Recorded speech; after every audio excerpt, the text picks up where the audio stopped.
It's time to put the remote control down. The talking heads are done. It's time for unfiltered takes over a nightcap.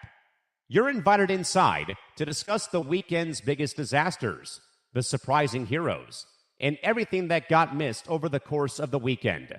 This is where the best late-night sports talk happens. Welcome inside the ETB Lounge. And now, here's your bartender of banter for the evening, Callan McClurg.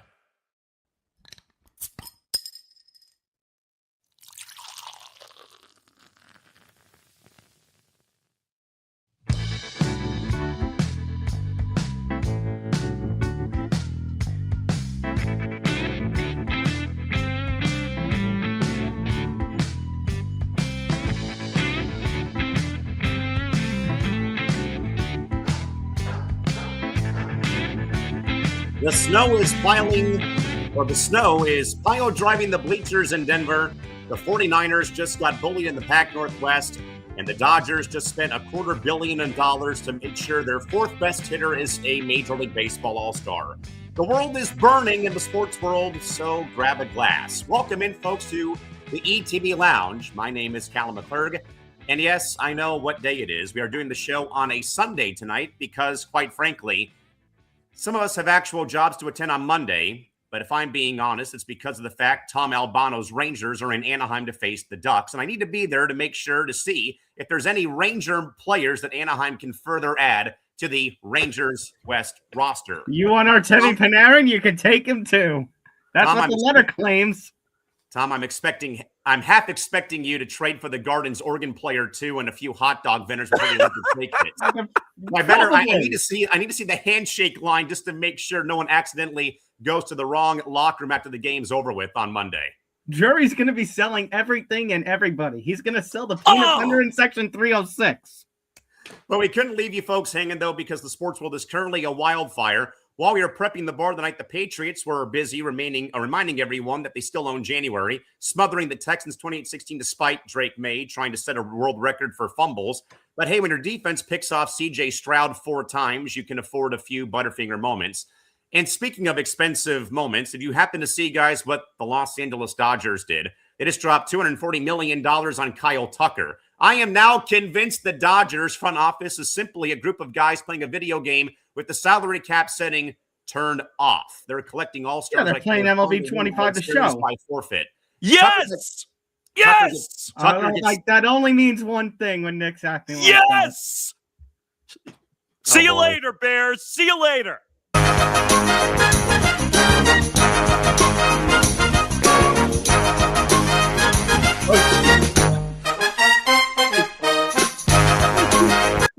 Oh, my goodness. Yes!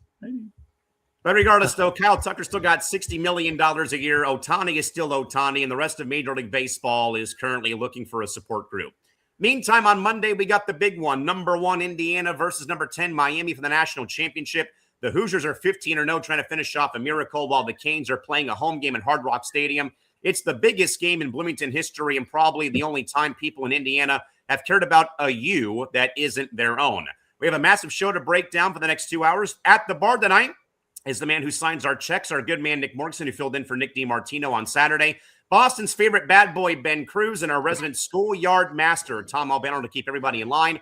In an hour or two, the analytical whiz, Dino Taibbi, is back and will join the fray to tell us why the math says Indiana should or shouldn't be scared of South Beach, Miami, Florida. Gang, the scoreboards are off, the stadiums are empty, but in here, the lights stay on and the conversation is just beginning. Welcome into the lounge panel. We've got a Pats victory to dissect, a Dodgers spending spree to mock, and a national title game to preview. Let's get to work. Mr. Morganson, obviously you're going bonkers because the Rams have won. Good to see you, my friend. How we doing tonight? I am so happy right now. You have no idea. Chicago Bears fans could go rot in hell for all I care, for every comment I took on social media. Everyone who told me to go F off in our Instagram comments. Guess what? I'm going to be like Ben Johnson and say, fuck you, Bears fans. And you can move on now. How about that?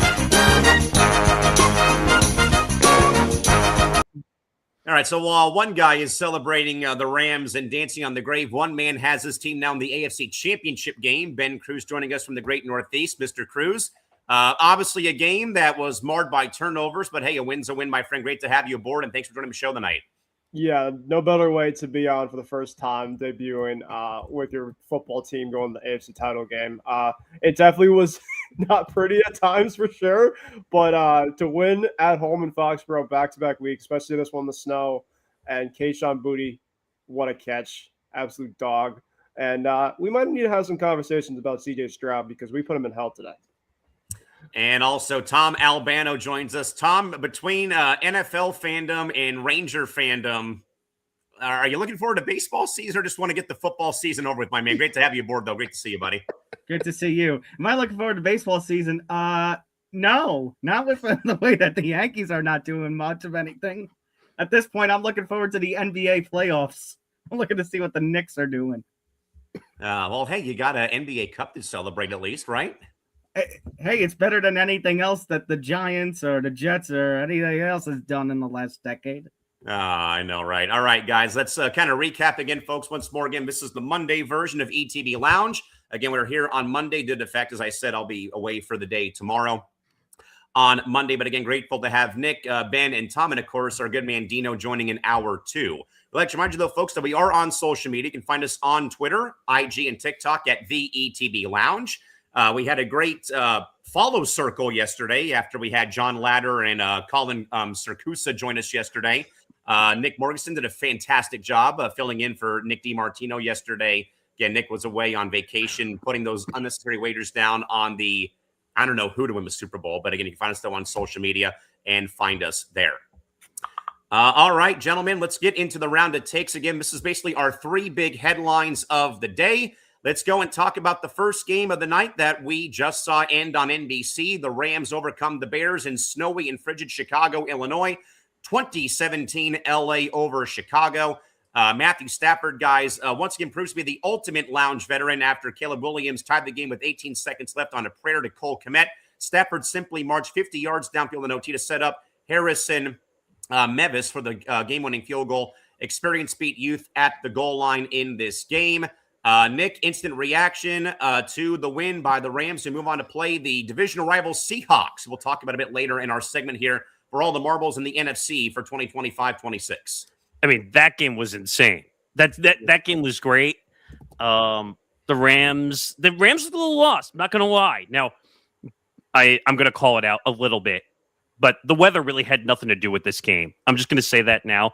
I get it. There was snow and there was wind. That's really not what lost the game. The game came down to who could hold the other side's offense because the defense on both sides of this game was incredible. The Rams with all their injuries, they managed to hold defensively.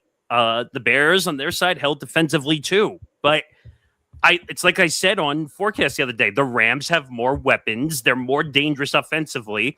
And it was going to come down to the Rams finally showing what the Rams could be offensively. And that Devontae Adams catch at the end, incredible. Great play. Stafford didn't look great. This came down more to just defenses being defenses. Ben, instant reaction to a classic at Soldier Field, Rams 20, Bears 17 that just went final before we took the air tonight.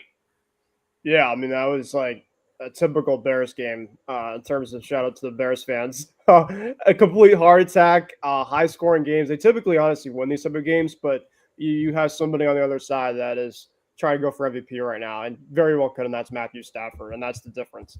I think for the Bears, and I know, Nick, you might not be in favor of what I'm about to say here, but I'm going to take it spade to spade. I do think Caleb and Ben Johnson are the right match for the long term. Honestly, really the only thing I'll say about that team.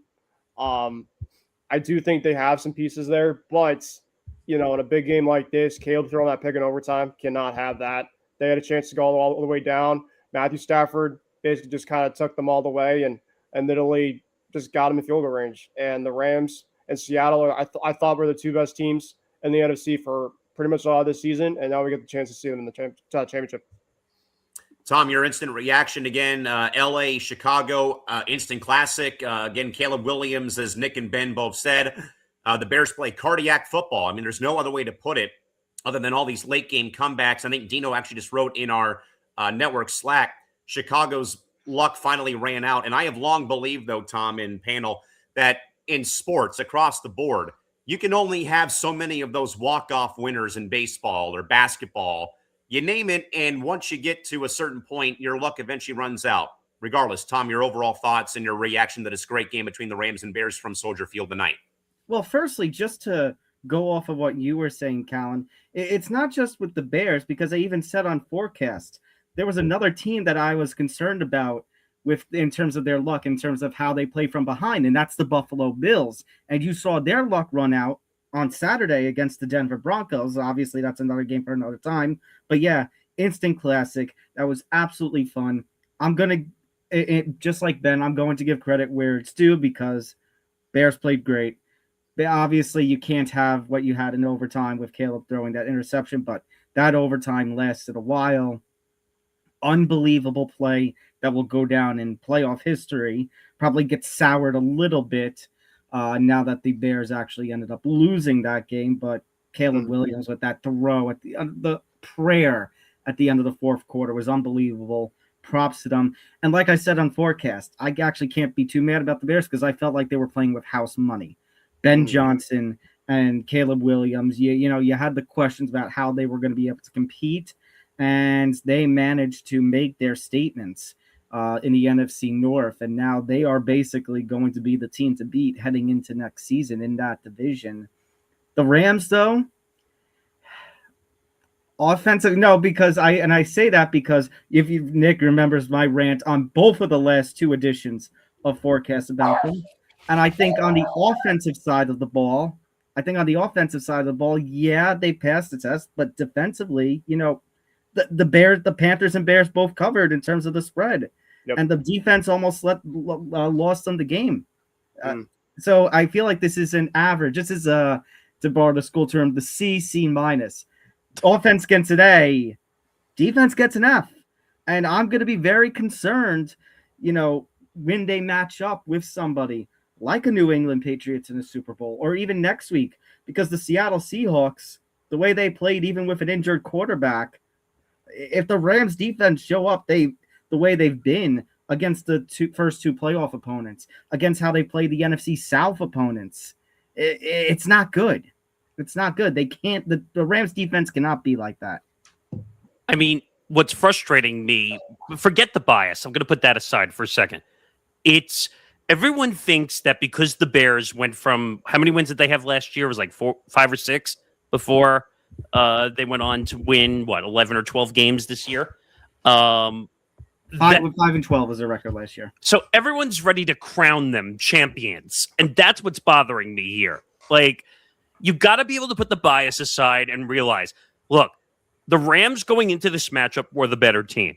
You could deny it, and I'm not saying you guys, but I'm saying every Bears fan can deny it as much as they want. The Rams had the better quarterback in this matchup. The Rams had the better wide receivers in this matchup. And everyone thought the Bears were going to go in and tackle the Rams, which was not going to happen. And I think that's the frustrating part, Nick, on my side of things. Not in the Bears, bias. They're not the thing that you're arguing, but in that there was once a time, early November or so, where we said that the Los Angeles Rams were the best team in the NFL. And they have the capability to be the best team in the NFL. The problem is they sometimes don't play like it. Look at how they played on that Monday Night Football game against the Falcons. Look how they played against the Carolina Panthers both times. It's frustrating to watch, and that's got me a little concerned about the way that they could play next week against Seattle in Seattle. You think back to that matchup that they had on Thursday Night Football earlier in the season. And I could honestly say that loss kind of marked maybe the little bit of the beginning of a rough patch for them. Sorry, I wasn't laughing at you. I was laughing at a message that Ben was sending a message. I'm not going to read this out loud because this could be offensive to some people. But the only thing I'll say is people are still making fun of Caleb's nails. That's the only thing I'll say, which I don't understand why. Like that, I don't know why people have an issue with him painting his nails. He can do whatever he wants. But like the one thing I will read, because it makes sense out of this comment, is that the Bears are a nice story, but I'm just happy they lost. Like I'm on that same front too, and I'm not. And Tom knows me from over the years. Usually, I don't root for a team hard to lose like this, unless it's the Patriots, because I'm a lunatic Jet fan. But understandable. but you know what? Like, it's amazing. Like, people thought they were all of a sudden, because they got Ben Johnson, that they were going to be like this over the top Super Bowl winning team. They were not. They're not ready. I will say, they have shown that if they make the right moves in the next year or two, they could be. Yeah, I'm not disagreeing. I'm not saying they're not a good team, but let's pump the brakes a little, because everyone's go ahead. No, I was just gonna say, I think Nick has kind of mentioned the fact is when he says a great story, I think he doesn't mean he thinks they're a bad team. I just think the matter of the way that they won a lot of this season, where they basically would have to pull games out of their hat. I mean, credit to them, but it was like consistently. And like you mentioned, Callan, eventually your luck will run out at time when it matters. And that's what happened.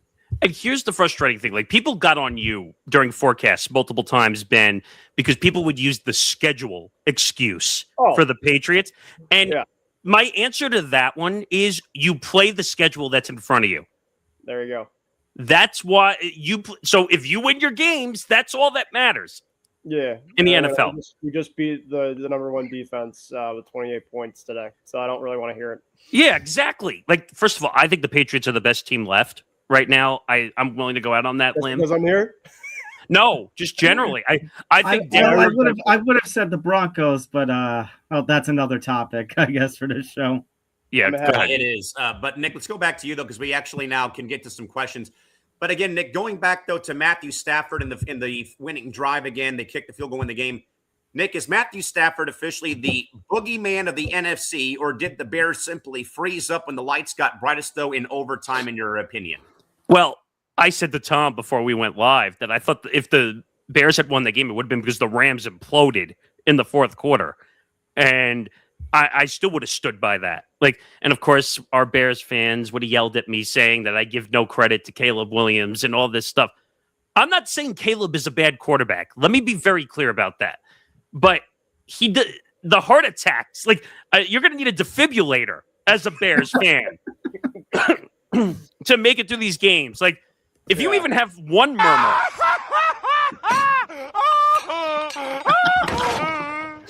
Thank you.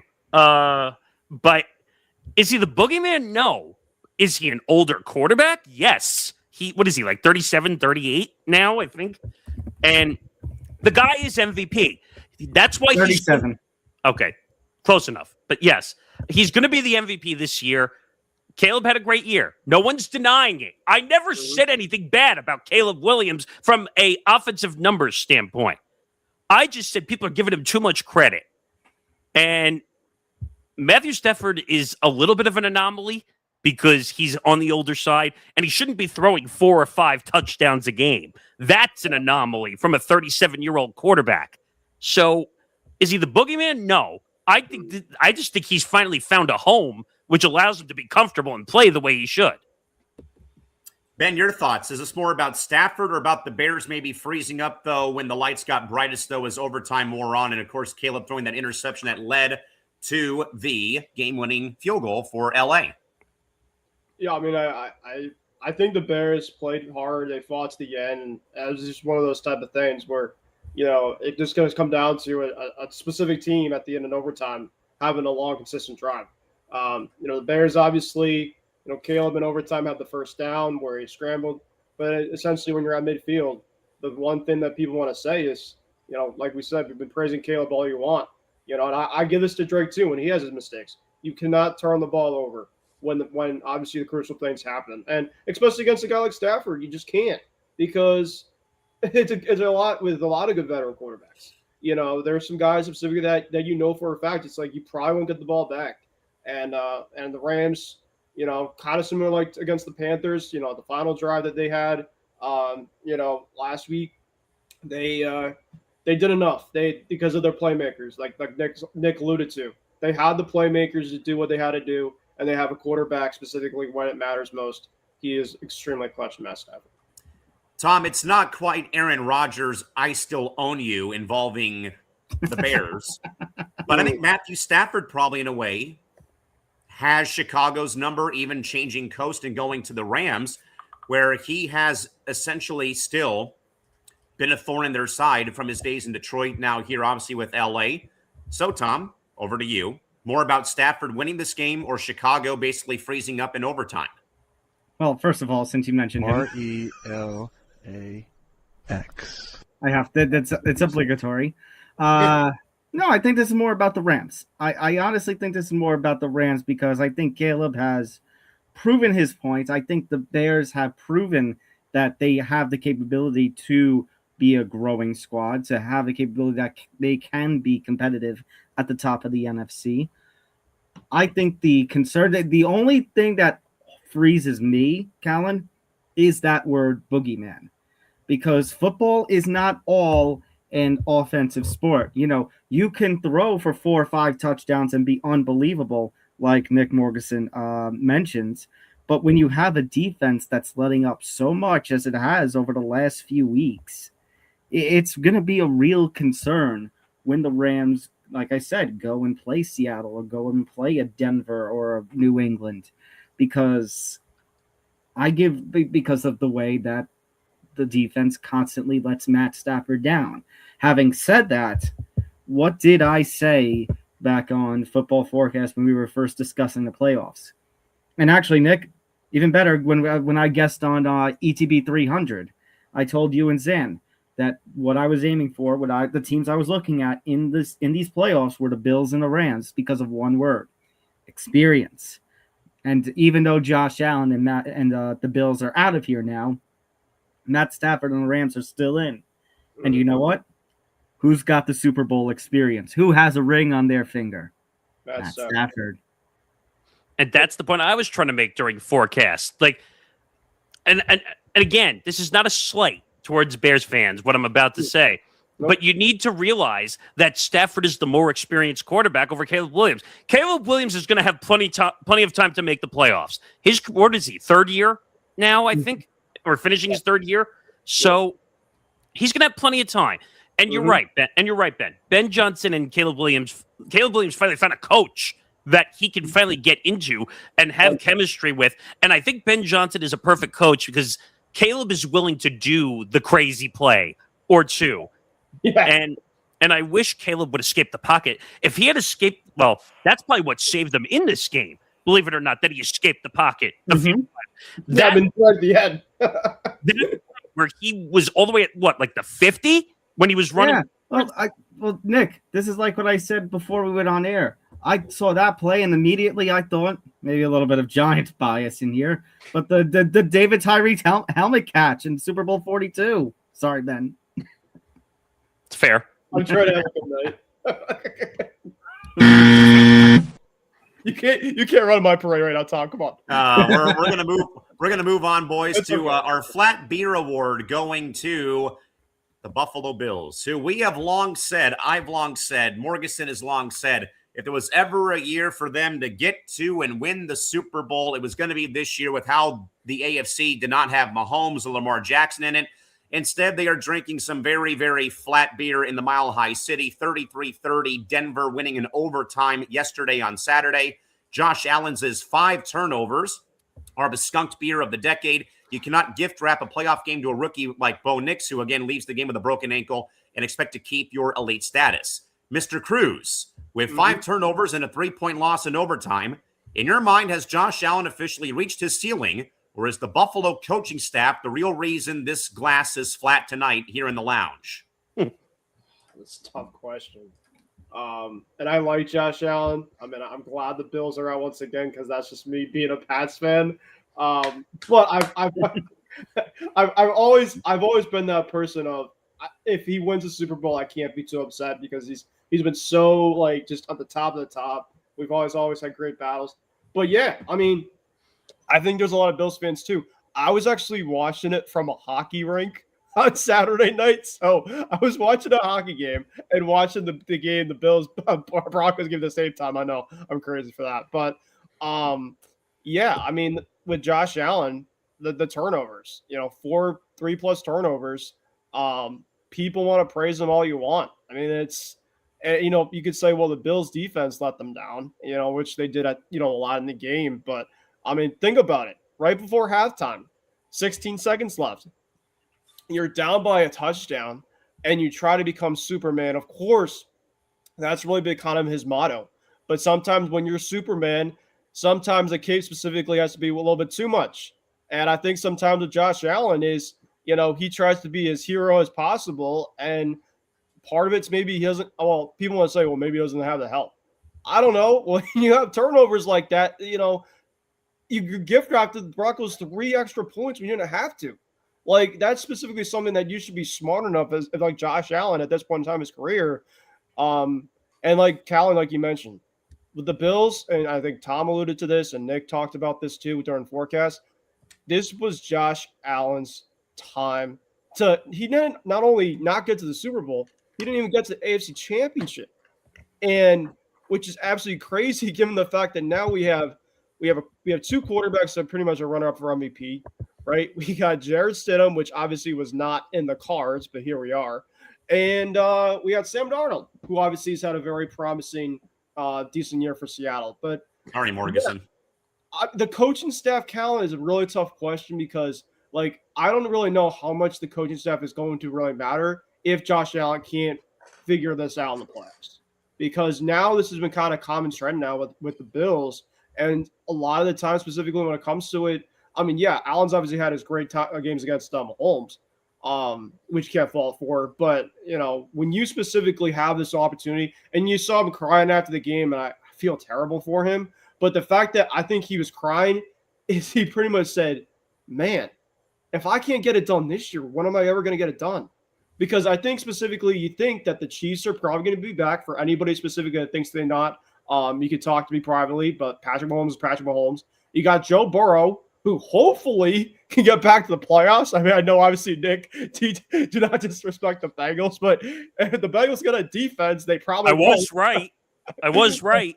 I know.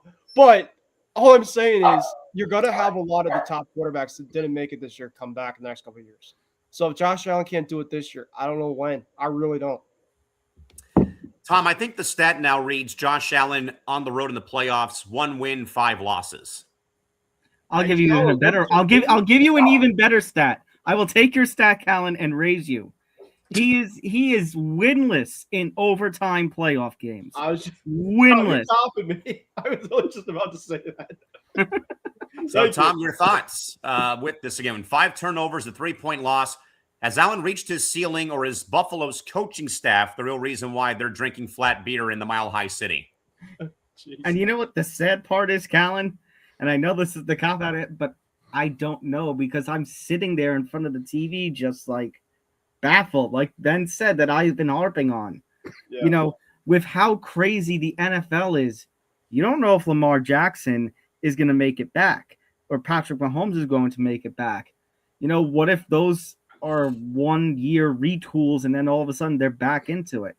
This was, I don't want to say his easiest, but without that level of competition, playing some younger playoff inexperienced quarterbacks, this was the time to do it. This was the time to reach the Super Bowl. Callan, I've honestly reached the point where I don't think Josh Allen is not even going to win a Super Bowl. I don't even know if he's going to see a Super Bowl. Not in Buffalo. I know it was a big money contract extension, but to think, man, he could have been a free agent a lot sooner and could have been with a different team. And now, I don't know. I feel like Buffalo might have their stadium on an old ancient Indian burial ground. Oh, we believe that theory, huh? This team is freaking cursed, man. Wait a minute. Or you could be the Yankees who, when they were building a new stadium, someone tried to bury a Red Sox jersey under it. Oh, jeez. It was an Ortiz jersey. I will say, wow. Your quarterback can't always save you, and he definitely played a role in the game in their loss, but it wasn't all on him.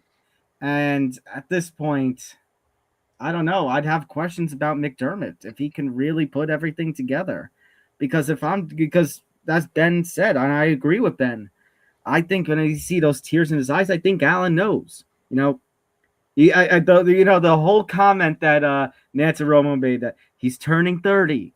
Well, yeah, he is about to go into the second stage of his career. Yeah. At this point, his window is shrinking, and I think he realized that his time is running out. Morgeson, when I was at work yesterday, there was a usher that I always see around the arena who was living and dying watching the game on the Jumbotron before our game started. And he said, man, I don't want to be 0-8. And I asked him, what do you mean 0-8? He said, well, I'm originally from Buffalo. I now live in San Diego. So I've lived through the 84 World Series, the four Denver the 4 Buffalo Super Bowls, and then the Padres in 98. And I forgot what else he said. It's like, I don't want to keep seeing my teams, lose when it comes to it, though. It's probably the Sabres. I mean, yeah, the Sabres in 99, that, and then, whatever else that is in Buffalo that is lost, not named the Buffalo Bandits of the NLL. But again, though, Nick, obviously, they do all the work to come back. They get close, and then ultimately it's same old Buffalo Bills. So your thoughts on the question, though, is Allen hitting his ceiling, or is this more on the coaching staff maybe hitting their ceiling, though, too? Your thoughts? First of all, we need to pump the brakes on the ceiling of Josh Allen. He's too young to be hitting his ceiling right now. Currently, what is he, 30, we said? So he's going to be turning 30. He's going to be 30 the next NFL season. So let's pump the brakes on hitting the ceiling. It's way too early to be, making those comments. I guess my point was just at this point, it's got to be the most frustrating thing because at this point, like I said, I don't know what Buffalo's got to do. What I will say, though, is that contract is ridiculous that the Bills gave us 6 years, $330 million. Now, I know quarterbacks are paid at a premium. They're all making $55 to $60 million a year. But the Bills, I don't think they were built to be Super Bowl caliber. That's the problem. Like, everyone builds them as high up. 2 teams we look at every single year, the Bills and the Ravens. And what happens to the Bills and the Ravens every time they make the playoffs? They flop. And they don't make it to the Super Bowl. Right. But to go back, but to go back, no Mahomes, no Lamar Jackson. Who else am I leaving out? No Joe Burrow. Like the top 3 quarterbacks essentially were not in the playoffs. If you were going to strike oil, this was the year you had to strike. And you completely lay an egg almost against Denver, which... First of all, I thought Denver was going to win all along. That was my pick. I didn't just have them as spread. I think I said during the show I thought they were going to win outright. But now it's an unfortunate injury. What happened to Bo Nix, breaking a bone in his ankle. And by the way, I think Stidham, who's the backup, they said he's the least amount of experience since Roger Staubach entered the playoffs to come in. And I think they got clobbered like 26-3. When he came in. Now, don't worry. The last time a backup quarterback played New England in a playoff game, it was a Super Bowl victory for Philadelphia. Some guy named Nick Foles out of U of A. Sorry, Star. That guy probably gets a free meal in Philadelphia every time he shows up there. But I have Tom tell me about David Tyree. I got you talking about but I understand. But I want to say, first of all, Josh Allen looked like a complete, I'm not even going to say it, P word. In my opinion, up on that stand. Because, come on, man. Like, you're crying over a loss? There's no crying in sports. Oh, it's the emotion of being a competitive athlete, Nick. Yeah, but come on. Like, you're the leader. You can't be crying up on that stand. Like, and first of all, I don't blame him for the loss. What? I blame McDermott and the coaching staff for the loss. McDermott should be fired. I've had enough of everyone saying McDermott's the best coach in the league. The Bills are going to win a Super Bowl. They're going to be the best team. Josh Allen's the best quarterback. They're not. If they were, they would have won a Super Bowl by now. They would have been in one.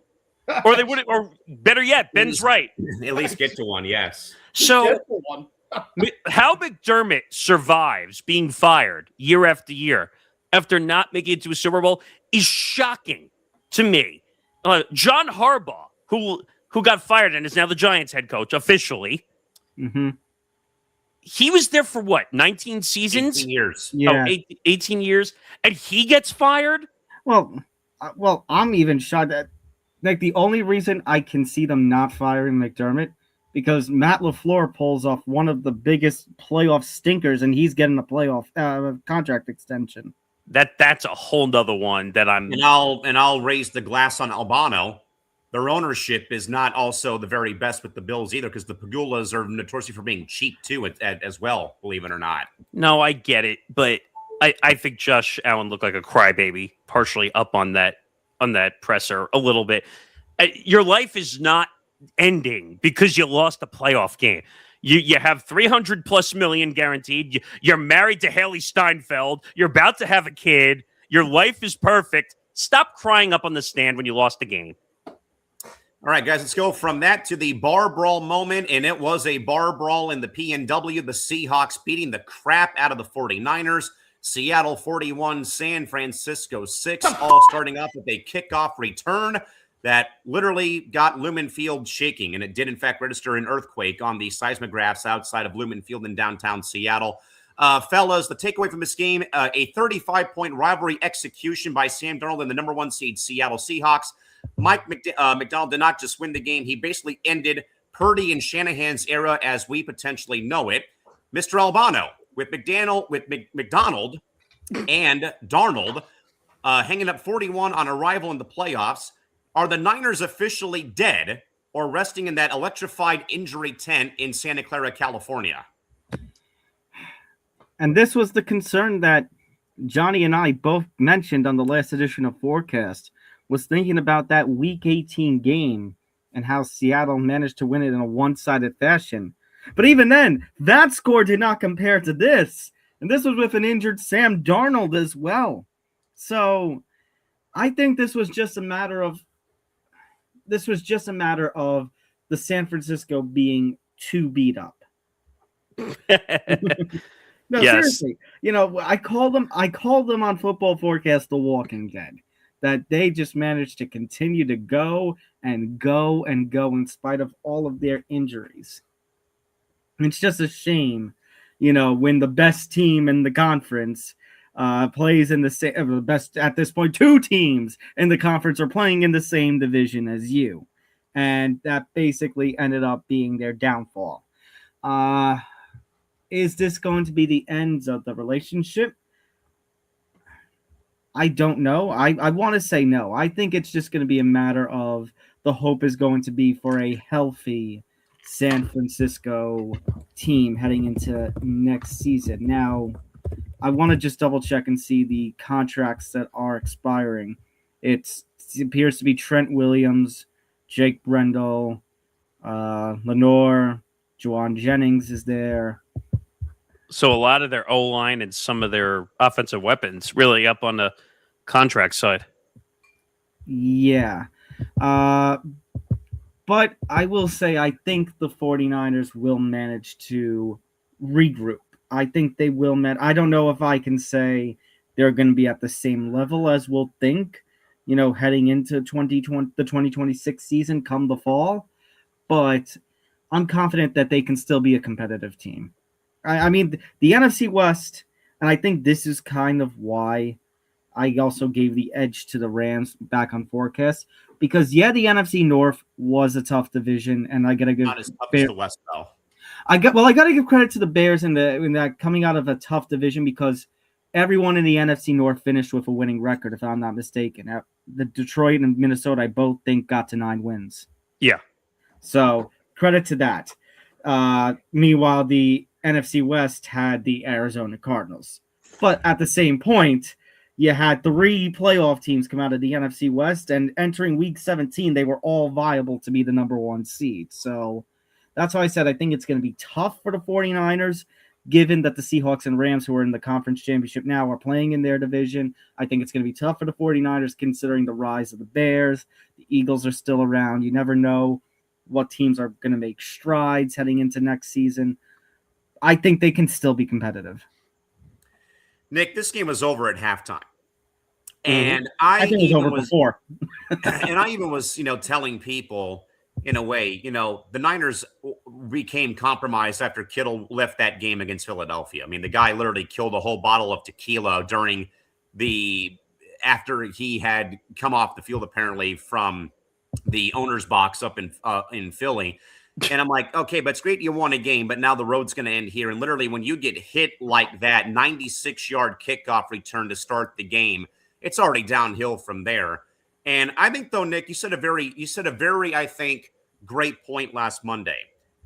Kyle Shanahan never gets credit where credit is due for doing everything right with nothing at his disposal. So I don't think, though, that this Purdy Shanahan era is done. They got to go and find guys that can actually stay healthy for a full season. But Nick, though, your thoughts on him? I think somewhat in a way shocking final score. I think we kind of knew, though, it was going to be Seattle winning probably, but not by that scoreline. I mean, Seattle's a tough team, man. I think they're going to be a tough team all the way down to the end. Even Sam Darnold, who I will still despise because he couldn't do it in a Jet uniform at all, but I got to give Darnold credit where credit is due. Also playing through that oblique injury and still managing to throw the football. But can I stop real quick? Why am I of the belief, though, that I know that they put him on the report, but why do I think that was all gamesmanship done by the Seahawks? They can't do that. They can't do that. I'm of the belief it was, but you can't, because if you have to have a medical evaluation to end up on the injury report. So unless you have, that would be fraud if you put someone on the report without a medical evaluation. Well, you see this across all sports. Look, Joel Embiid, how many times has he ended up on the injury report and then the Sixers get fined like $100,000 because then he's playing in the game? I mean, like, Kawhi Leonard, that's another good one. Well, that's how the whole the Cavaliers. load management. How load management started. The definition of load management. The definition in the dictionary, Kawhi Leonard for load management, but aspiration, that too. But you know what? Seattle totally just owned this game, and it was very odd when we were doing forecast on Friday. People were saying, "Oh, well, Sam Darnold's not going to play because of the injury." You really think Sam Darnold was going to miss a chance at playing in this game? No, but I definitely thought that his production was going to be down. And I thought, given how the Niners had continued to walk through fire this whole season, that it would be a low-scoring competitive game. And then, crap! But JSN is just an incredible player too. Like, yes. Saying they're injured is just so the media can get attention. Sorry for people who are just... No, I disagree with this totally. Gamesmanship. I don't care. Gamesmanship. I don't watch this sport anyway. Callan and Cal. They can't put someone on the injury report unless they have a medical evaluation. So you could call it gamesmanship. Could it be in that maybe us in the media and us as fans, maybe, over sort of like it wasn't as bad as it seemed to be on the injury report, potentially. Still enough, though, maybe people for it to be a medical evaluation, though, yes. You could get in more trouble not listing the injury than listing anything. It's basically it's a safe than sorry. It's a safe than sorry kind of thing. Because you have to tell the other team, hey, this guy is possibly injured. One, that could be dangerous because if you don't know if someone's injured, then you hit them and then they get hurt more. Like that's a different issue if someone gets hurt more. But this game was over. I agree with Tom. I think this was over after the end of the first quarter, to be honest. Like it's almost like San Francisco forgot to show up and play. But they've had so many injuries. Trent Williams was hurt. Ricky Pearsall was hurt. Kittle being gone again. Well, and by the way, if I'm the Niners, I might think about getting a new tight end because the guy can't stay healthy. He's been hurt, 3 straight seasons in a row, I think? Yeah. And it seems like every time he's hurt, it's playoff time. Usually. And it's season ender, usually. Yeah, it's a season-ending injury. Well, the point I was going to make is that, was it an ACL or an Achilles injury? He had an Achilles this year in Philadelphia. It was an Achilles injury, and next October, he's going to be turning 33. You never know. This could potentially I'm not going to say he's never going to play another NFL game. I don't think he'll be at the same level, though, with all the injuries he's racked up. Correct. This might be the beginning of the end. You know what's crazy, though, and a lot of people are not talking about with the Niners? The Ayuk situation killed the 49ers. Oh, big time. And people are going to say, but Nick, why are you bringing him up? He doesn't want to be there. He was a huge weapon that helped out with George Kittle being open. Emotional damage. Well, okay, that's only part of it. He was hurt. too, but his ego got in the way of him getting back. And he's a big weapon. And that allowed George Kittle to be, because George Kittle, in a sense, was a third wide receiver as a tight end out there. Before I move on to Ben, wasn't there a report that Ayuk had driven by Levi Stadium and like flipped off the stadium on his way by? Yeah, I saw that report. I was just about to make a reference saying that he's using more speed on the road and not on the field. Wow. But I was going to say also, do you remember the weird Instagram story he put out? Or was it his girlfriend that put out the Instagram? Right after they lost the Super Bowl to the Chiefs. Oh my God. He put out it was like a very like flaky, like confusing Instagram story about whether he was going to come back to the 49ers or not. Now, like I said, I think Shanahan is an incredible coach. I think if you put him in a different situation with a complete team, he probably would win a Super Bowl somewhere else. I really do. Now, I don't know where that situation is currently. Actually, and it'll never happen. Drop him in Green Bay and see if the culture changes there. I'm serious. I think give him Jordan Love, who's a much in my opinion, is a better quarterback than Brock Purdy by leaps and bounds. Definitely. Interesting. Can you imagine putting in the cut? Go ahead. Sorry, well, I did see something about the coaching carousel of late. I believe the Steelers are either going to or have completed an interview with Mike McCarthy. Yeah, he's looking at going to the Titans too. I'm like, why would he go to the Titans? But well, if he goes to Pittsburgh, we know Aaron Rodgers won't be back there. Yeah, that's well. There are already rumors. I mean, there was already a report out there that with Mike Tomlin leaving, that he was also going to leave. I would not understand why McCarthy on the Titans. If we keeping a buck right now, we ass. Thank you. Ben, your thoughts about this again? San Francisco, compromised again. They get hit by a truck first play of the game on the kickoff, 96 yards, and I only had checked the score at halftime, and it was already over. But obviously, it was like 17-3 after the first quarter. The Niners had no response, no answer whatsoever. But Ben, your thoughts though about San Francisco getting clobbered 41-6. Though maybe your thoughts about Shanahan and Purdy going forward. Yeah, well, obviously, number one was I checked the score of this game when I was in a parking garage at the hockey game I was at last night. And I was trying to figure out what the score was because I had no signal. Then I finally got out of the garage and it said 17-3. And I said, what happened here? But yeah, I mean, the kickoff return, obviously, that's kind of a first crazy start to it. Number two is we talked about, obviously, the Bears in terms of, I wouldn't say that they're luck running out in terms of finding a way to win these big games at the end. But I think the walk-in mooted luck for the Niners finally started kind of catching them last night, unfortunately, in which if they were healthy, this game would have been a lot closer. No Trent Williams. That's a massive loss. Mike McDonald is a hell of a coach, by the way. And he's a defensive-minded type of coach. And a coach specifically that now knows kind of the overall playing style of what the Niners want to run. And that's basically north to west, east to whatever you kind of want to do. That's kind of the Shanahan type of mojo. And they just got under Brock Purdy. They basically said that, George Kittle, obviously, unfortunately, he got hurt. So you had to kind of beg on somebody else. Even McCaffrey was banged up a little bit. It was just kind of like the story of the season for this Niners team is, like, every single, main guy that they had, was out. And, of course, you could say, well, next guy up. Most of their main guys were out. So it's really hard to kind of get yourself into a rhythm. And, I think Seattle can go all the way to the Super Bowl. I think that they have the overall game plan with their running attack. I don't think anybody's talked about Kenneth Walker yet here, but he had 3 touchdowns. And Tom, I don't know if Tom mentioned about this, but Seattle basically used a very similar game plan that they used last night to beat them in the last matchup and basically saying, run the football on them. They had no Fred. Well, that's what you're referring to when I talked about on Forecast, because I know because Nick had mentioned the 49ers using CMC. And I said to counter that, Seattle should use Ken Walker and Zach Charbonnet. And I hope Zach Charbonnet is okay after what he went through. That was a massive hit, by the way, on the sideline that he took. I mean, wow. Their two-headed monster honestly kind of reminds me a little bit of our two-headed monster running back of Ramondre Stevenson and Travion Henderson, of two guys specifically that are very effective via the run and can beat you different ways.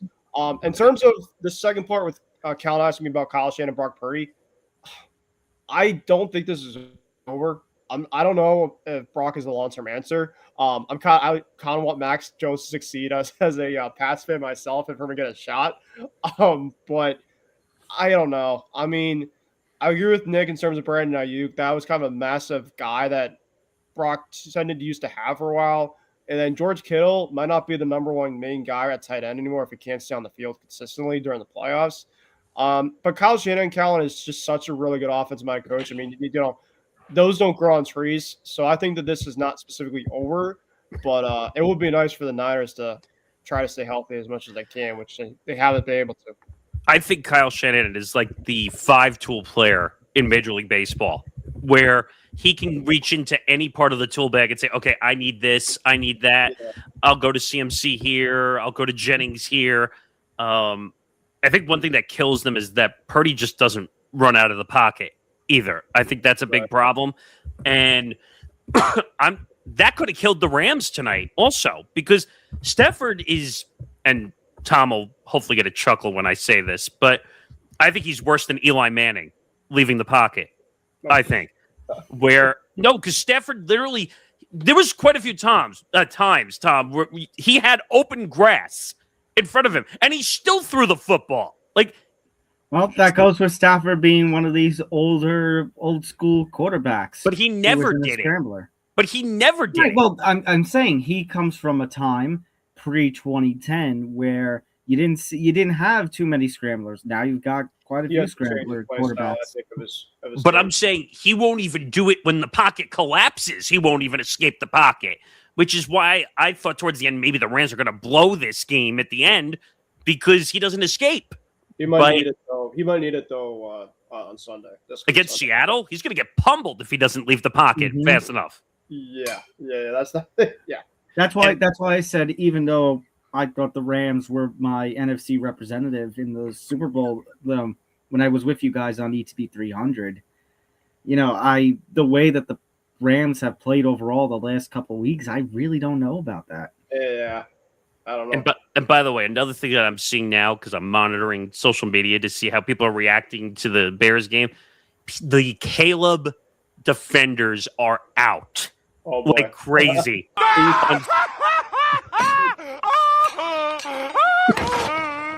And people say, don't go after him. It's not fair. I'm seeing all these things. Matthew Stafford's old. I'm seeing all these excuses of losing the game. Guys, you didn't finish the game. Threw a pick in overtime when it mattered. Sorry. Yeah, it's just and people are getting mad also because people are saying oh, don't make fun of his fingernails. That's another thing that's coming out now on social media, which I don't understand why that's coming out. Who cares? That's but I think what it is because you have the trolls out there who now that they lost are just gonna poke at every single thing. Yeah. I just think that's ridiculous. Cal, as far as your thing goes, I did see that the Steelers were open for a reunion. I just don't know, and I don't know, and maybe I'm misinterpreting the reports. That I don't know if it's the other way around. I don't think if there's reciprocal feelings there. I don't know if he wants to come back. It'll be 1 week before the regular season. He'll decide he wants to come back. Oh, you mean he's gonna? His mentor Brett Favre has taught him. Good. Well, I'd want to see him come back so I can go see him at Gillette. Get his ass. I don't know. The fact that he got to 10-7 with Tomlin in Tomlin's last season in Pittsburgh, they got another division title, and he got to see the playoffs again. Maybe this is the point where you do end. It's a good note. It's not the perfect note, but it is a good note that maybe this is it. You know what, though? Maybe he'll go hide in the darkness for 72 hours. And he'll go make a decision, and he'll say, okay, I'm going to lock myself away for 72 hours. I'm going to go smoke. Yes, and then he'll go to Minnesota and dethrone JJ McCarthy to No. Wait a minute. He's going to do it. He's going to do it to complete the Brett Favre cycle that caught the welfare scandal a couple years later. Hold on. So, Tom, that speculation actually came out yesterday on social media. I know. Shut up. No, and no. Because apparently he wants to throw to JJ. All right, guys. We went way past our time for the just the first segment. We're nearly an hour two, and we spent 55 minutes on the first segment of the night. Let's though, guys, get to our next topic. By the way, the verdict on the first segment, Buffalo is paying the highest price tonight in the lounge. Josh Allen is officially on the public tab until he can protect the ball in January. The window in Buffalo is currently officially welded shut. Don't at me. All right, guys, empty the beverage time here. We got a Natty on the line in Miami, Florida on Monday. Number 1, Indiana. Number 10, Miami. At this rate, fellas, at last check of the boards, the Hoosiers are an 8.5-point favorite in Miami's own backyard. Mr. Cruz, is Kurt Signetti the greatest hire in college football history, or is Miami's potential team of destiny vibe too strong to bet against on Monday? Your thoughts? Yeah, as an Ohio State fan myself, it sucked that we were out early. However, Miami has a legit team. That's a legit team, and I'm kind of pulling for them specifically to try to pull this game out because it would be awesome to see, especially on their home turf. But Signetti, to answer your question, Callan, is a very, very good coach. It's honestly his facial expressions are kind of funny. The way that sometimes there would be a lot of games that they would be blowing him out, and the facial expression when it'd be a blowout is almost like it was 0-0. And kind of a Bill Belichickian type of vibe with them, but it works. And you talk about the Hoosiers being 8.5-point favorites. Mendoza's actually going back home too. He is from Miami, so it's kind of a homecoming for him, and it's a homecoming for the Hurricanes. But I'm gonna pick the Hoosiers to win. I just think that they are a much more balanced team on both sides of the ball.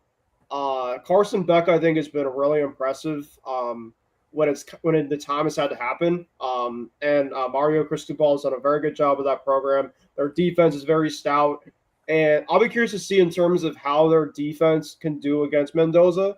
Mendoza's had the opportunities at times to be a little bit hectic with the ball, but most of the time when he's comfortable in the pocket, it could be a long day for you, a long night, potentially tomorrow night. I'm very excited for this game. Championship games, when your team's not playing, sometimes is the best feeling because it's just a stress-free of a game. And I'm very curious because I think this is going to be a chess match. It's going to come down to the Hoosiers offense against the Miami defense. But I'm going to go with the Hoosiers at a close game. One vote for the Hoosiers. Mr. Morgeson, who is your empty the beverage pick for Monday night's Natty? I know it's been Indiana. We've been kind of talking about this game all week, but who you got? Hoosiers. Yeah. They are a credible team this year. Mendoza's been great. I think Carson Beck is going to get outmatched big time.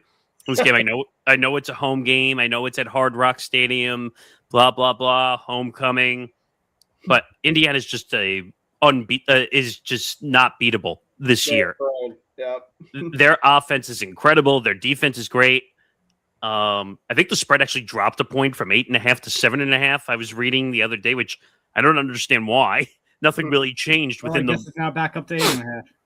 Oh, is it? That's what Callan said. Oh, is it? Okay. Sorry. Let me have a look. It's over 7, so you'll just take it like that. That's fine. But I just think there's no way. I think they're going to get embarrassed. I think Indiana's going to embarrass Miami big time. They're going to be undefeated. And all these stupid rumors of Kurt Signetti, like they asked if he wanted to be an NFL coach. He said, hell no, I'm not leaving. I'm a college football coach. Just don't do a Bill Belichick and try to go back and forth and and do all of that nonsense. But Kurt Signetti could stay in Indiana for life. And I think the win last week, if I'm not mistaken, caused a contractual clause to renegotiate again, even though he just got a new deal, I think for 5 years, $90 million, I think. And to be honest, he's worth every penny of that deal right now, currently. And now that they're a great team, everyone's going to want to go there. That's a potential recruit. And I think they're going to put more, and this is going to sound ridiculous because I hate it, but they're going to put even more NIL money now into Indiana. And by the way, Mark Cuban is totally backing them right now. So there's your billionaire, like in like Phil Knight in Oregon, or like you have plenty of money coming, so they'll be fine. Tom, there is an episode, I think, of Benchmarks or Small Market coming out, I think, around March Madness. where I talk about programs like Indiana, for example, in football. But mainly it's about March Madness for like Farley Dickinson University, where no one's heard of them, San Diego State, Gonzaga, VCU, all these mid-major programs who, go on runs, and what that does. And it's actually a thing called the Doug Flutie effect. After the Hail Mary that he threw to beat Miami, ironically enough, Boston College saw a surge in applications with the student body. So there is like a effect, though, when it I'll comes add to one to you. I'll add one to that, Yeah, Callan. How about Florida Gulf Coast? Florida Gulf Coast comes to mind. Dunk City, USA in 2013. So, that if you're an Indiana fan and we've only known you for basketball and for Gene Hackman in the movie Hoosiers, you're on the map now finally when it comes to football. So, Tom, your thoughts, though, here about this game coming up on Monday. Number 1, Indiana. Number 10, Miami, Florida from Hard Rock on Monday night. So actually what's funny is, Callan, to go off to what you were talking about, Nick DiMartino actually did mention on the latest edition of Forever Power 5 how he felt that this is one of the positives that have been seen through NIL and the transfer portal rules. Now, my opinion is it's still chaotic and maybe a little too chaotic, yes, but it is shining some light on different schools and giving them more opportunities rather than putting all of the focus on a select few Power 5 teams like we saw with the Alabama dynasty or Georgia constantly in the mix. It's providing new opportunities out there for certain schools. Players can go to different places and such. As far as this game goes, though, I think we're not giving enough credit to Indiana's defense, though. I think Indiana's defense is a pretty strong defense, and I have to say that it's not just Mendoza, that it is an overall powerhouse, that Indiana team. I think that they really are a team of destiny. Now, the only thing is we have seen potential teams and team of destinies come and go. I think to the Kobe and Shaq Lakers, where I hear team of destiny, and I think, Nick, this might bring back some memories of the Nets Lakers NBA finals in the early 2000s. But then just a couple of years later, that same Lakers team ends up falling to the Detroit Pistons. We've already talked about Super Bowl 42 earlier in the show. So there's always this kind of team. And the thing is, Miami just has not gone away. They've been put in front of all these tough opponents, and you think, this is it. They can't compete. This is it. They can't compete. And they somehow have found a way. I'm worried about Indiana being too tough of a team. And I know some people want to see the team of destiny vibes actually see an undefeated national champion. And Indiana, and both of these teams, by the way, Indiana has never won a national football championship. And Florida, I believe the last time they won a championship in the modern era, I think, was 2001. So I think you are going to see something fantastic. It's going to be a fun game. I want to give credit to Carson Beck and to the Miami defense as well. Carson Beck, hell of a season, but obviously paling in comparison to Mendoza. Nick Morgeson, this is going to be a little bit of a throwback before we have the point system and everything we do forecast. I'm going to go thumbs middle. I think Miami does enough to cover the spread as an underdog. I think they make it a close, competitive game. I think Indiana might be a little too much, though. I think this is going to be a one-possession game that Indiana wins, coming down to a pivotal fourth quarter, last-minute drive by one of these teams. I'd love to see that. At least give us a game that's not a blowout. How about that? That'd be right. Nice. I think this goes one of two ways. Either it's going to be very, very close for the entire game, or Indiana's going to blow a hole out in the first quarter, and then the game's just going to be unwatchable. Yeah, that's pretty much how it's going. I think it's going to be close, just kind of given like Miami's going back to their own plays. They don't want to get embarrassed at home during a championship and basically just have like the chip on the shoulder and basically the reason like how they got there. First team, by the way, first school, I should say, in the modern national championship era who's playing for the national championship on their home turf. And by the way, here's the other weird thing about the game too. They have to be on the opposing sideline. Yeah, because they're during the game as the lower ranked team. So think about that. They're probably not used to being on the opposing sideline of their own stadium. That's like Yankees Mets during the 2020 season when the Yankees had to, I think, be the home team. No, the away team. Yes. But and of course you have all the dumb storylines coming out of the game too. Of course, our sitting president is going to be at the game too, and they made a big deal about that and that nonsense. Like, all right, we get it. We know you like football, big deal, but. I think this is a pretty damn good game. I saw a tweet out there from some media person about how they think with the way college football is and the way that these two teams are, that this is going to be one of the lower rated college football national championship games. Callan. I completely disagree.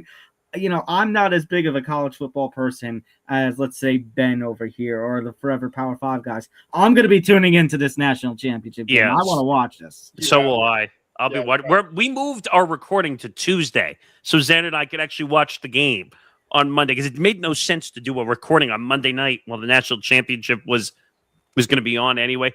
I'm going to watch it. I think it's going to be a great game. Mendoza hopefully will put the cherry on top of winning the Heisman. And solidify his status as the number 1 draft pick heading into he's the the draft. real deal. I'm telling you, he continues to. I mean, you want to talk about the real deal? He is. I feel Mendoza, get ready for Viva Las Vegas. Yeah, I was going to say I feel bad for him because now he's going to end up in a place he doesn't want to play. Or you could pull a what's it called? Eli. No, from Oregon. What was the name of the quarterback again? Oh, Moore.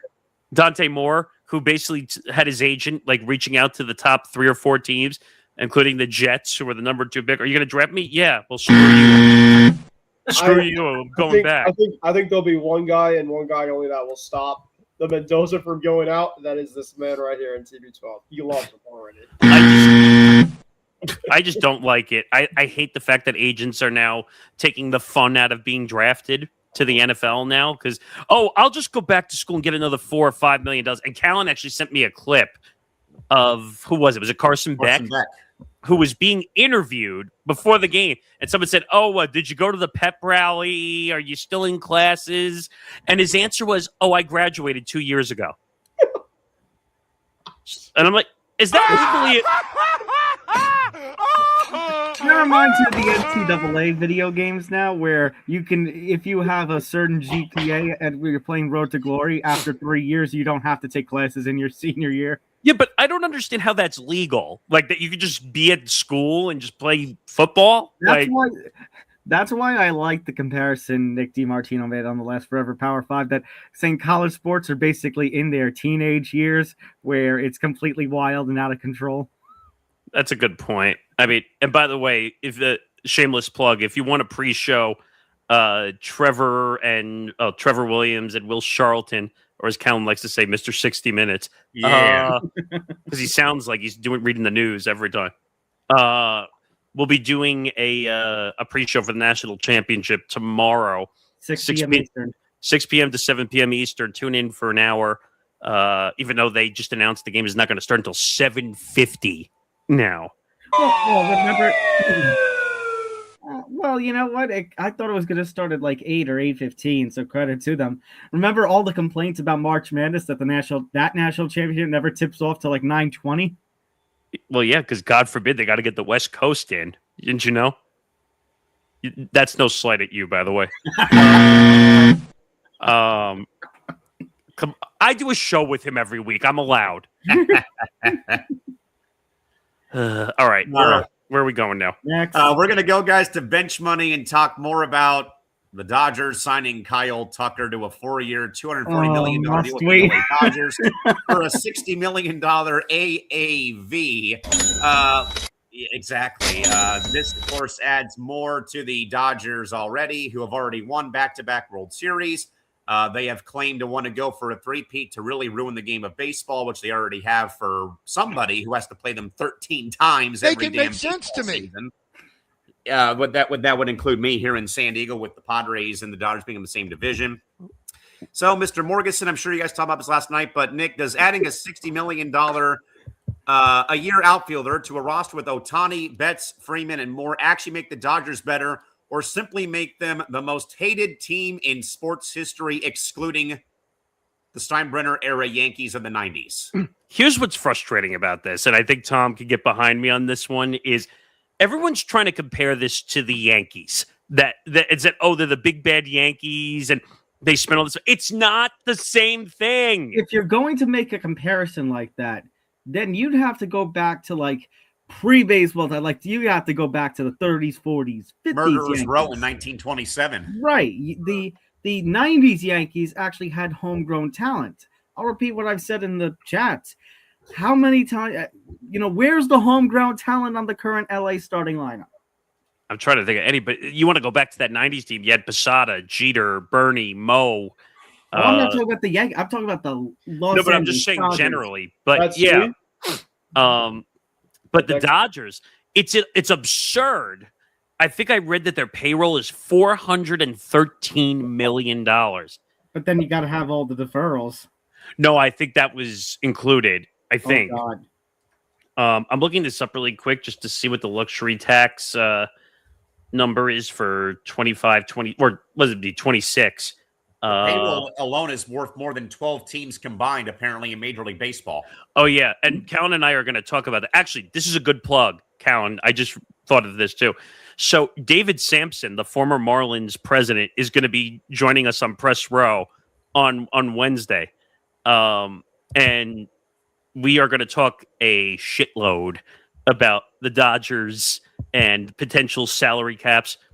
David is probably one of the smartest guys I've seen when it comes to breaking down the numbers, the salary cap. He also does a show called Nothing Personal, where he breaks down all the business across the sports world, like Callan and I do on Press Row. But what was some of the things you and I were saying that he was saying? Like, he basically said it's not destroying the sport. It's just the way the rules are constructed. It's something along those lines, I think, yeah. Because how do you stop the Dodgers? The only way you stop the Dodgers is you make a rule that there's no deferment. That's the only way you stop it. How do you stop? Like, if they're just going to defer, how much have they deferred? Over $1 billion? I think like 1.2 billion has been deferred. How is that not what's happening currently with the Clippers, where they're circumventing the cap by giving it to a tree-hugging company in Aspiration? And we still don't have any official word, by the way, of that investigation, which should be coming by All-Star Weekend at Intuit Dome in Inglewood in a couple of weeks. But I just looked at the number. The luxury tax number is $244 million going into the season. The Dodgers are at 413. Think about that. And then this deal, which most people don't look at where the penalties are when you sign these big deals. So it was 4 years, $240 million, right? Yes. So, Tom, do you want to know how much that $60 million a year costs on Kyle Tucker? What? $126 million a year. I just think it's absolutely ridiculous that in terms of average annual value, Kyle Tucker is being paid more than Juan Soto, being paid more than Aaron Judge. Like the Michael K. soundbite His contract alone is worth more than, I think, 3 teams' full payrolls for the season. Make it make sense to me. Like, yeah. Kyle Tucker is not the 1A player that a Soto or Judge is. I'm Yeah, sorry. but this is an embarrassment of riches. Let's just call it what it is for the Dodgers. Because right. And I understand the arguments are going to be, well, this is just how free agency works, because now that he's a free agent, now the market's going to be set and everything. It just, I don't know. It just doesn't make sense to me. So, Cal's just asking what time on Wednesday. 4:30 p.m. Eastern time on Wednesday. He'll join us. Go ahead. Go ahead, What are you Ben. going to say? 2 things about this, by the way. Number 1.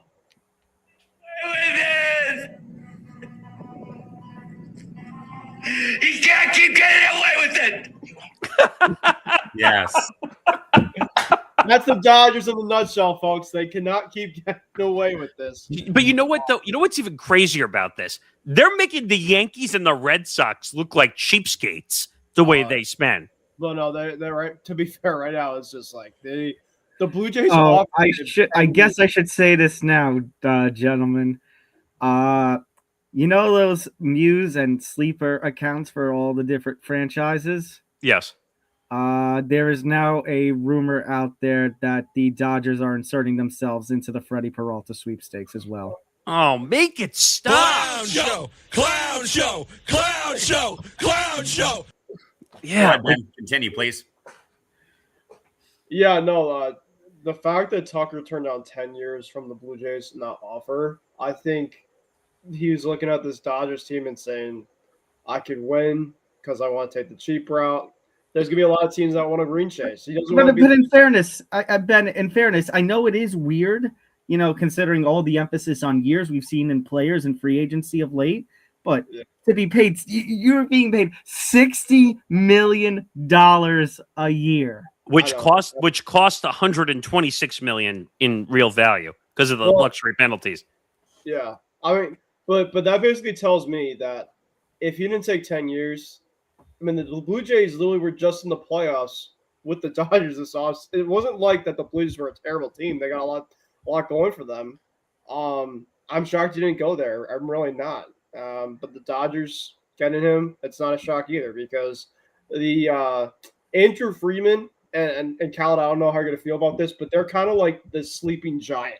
When it comes to like negotiations, it's like all the Mets stuff that basically was leaked out early and everything that was leaked out beforehand. And I was at my basketball internship actually when this signing happened. My friend that I work with is a Mets fan. And I go to him because he's working the other basketball game. And I said, well, Kyle Tucker, he got signed. Unfortunately, he went to the Dodgers. And the first thing that he told me, he said, there is absolutely no way. And I said, yep.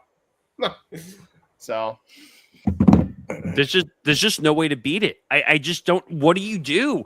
Like, they read the market better than nobody. I mean, than anyone. But Callan and I said this a couple days ago. What's the point of watching baseball this upcoming season? I mean, in all fairness, I will say in fairness, the Dodgers did have less wins than teams like the Yankees. That's the scary part, though. They had less wins and still won. They load managed their whole pitching rotation to win a World Series. Let's just call it for what it is. Right. And what's scary is if they go through with the Freddie Peralta trade, they're going to have 7, 8, 9 pitchers that could be starters. I think they were talking about trying to get Skubal.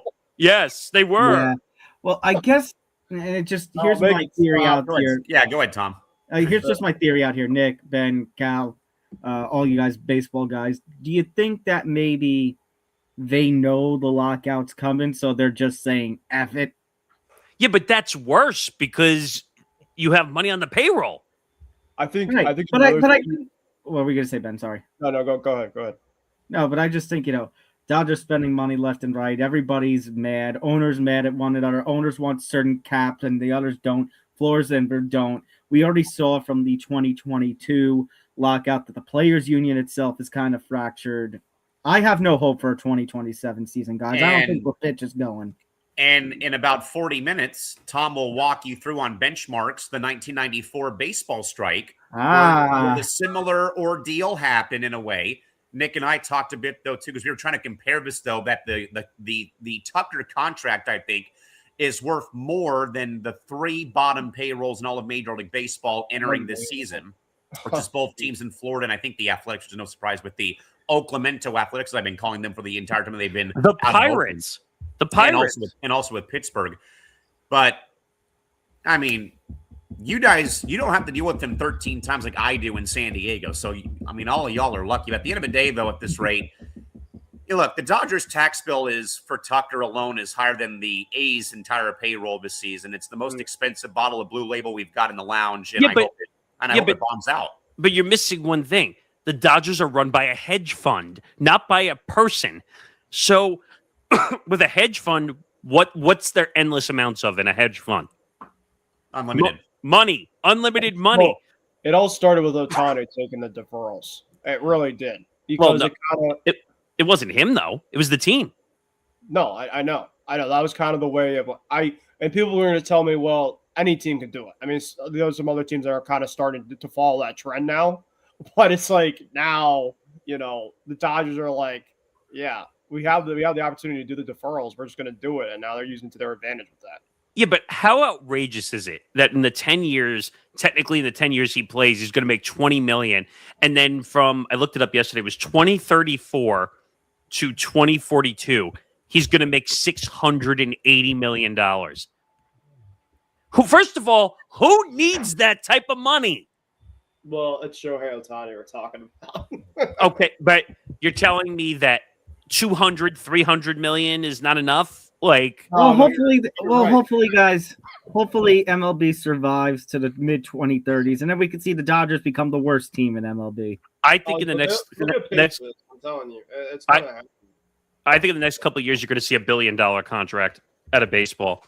I think you are, but it's going to be like 80% of it's going to be deferred to like the year 5000 or something.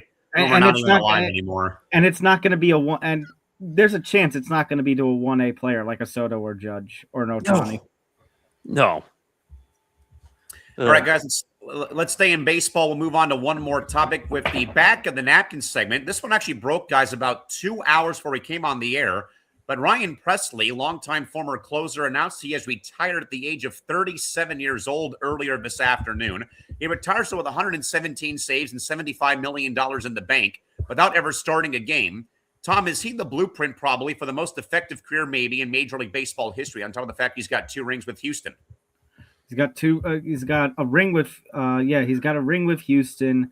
2-time All-Star. One's with Houston and one's with. 2 times with Houston. Was part of the combined no-hitters in 2022, which is insane. 37 and 39 win-loss record, a 3.33 ERA, 721 strikeouts, 117 saves.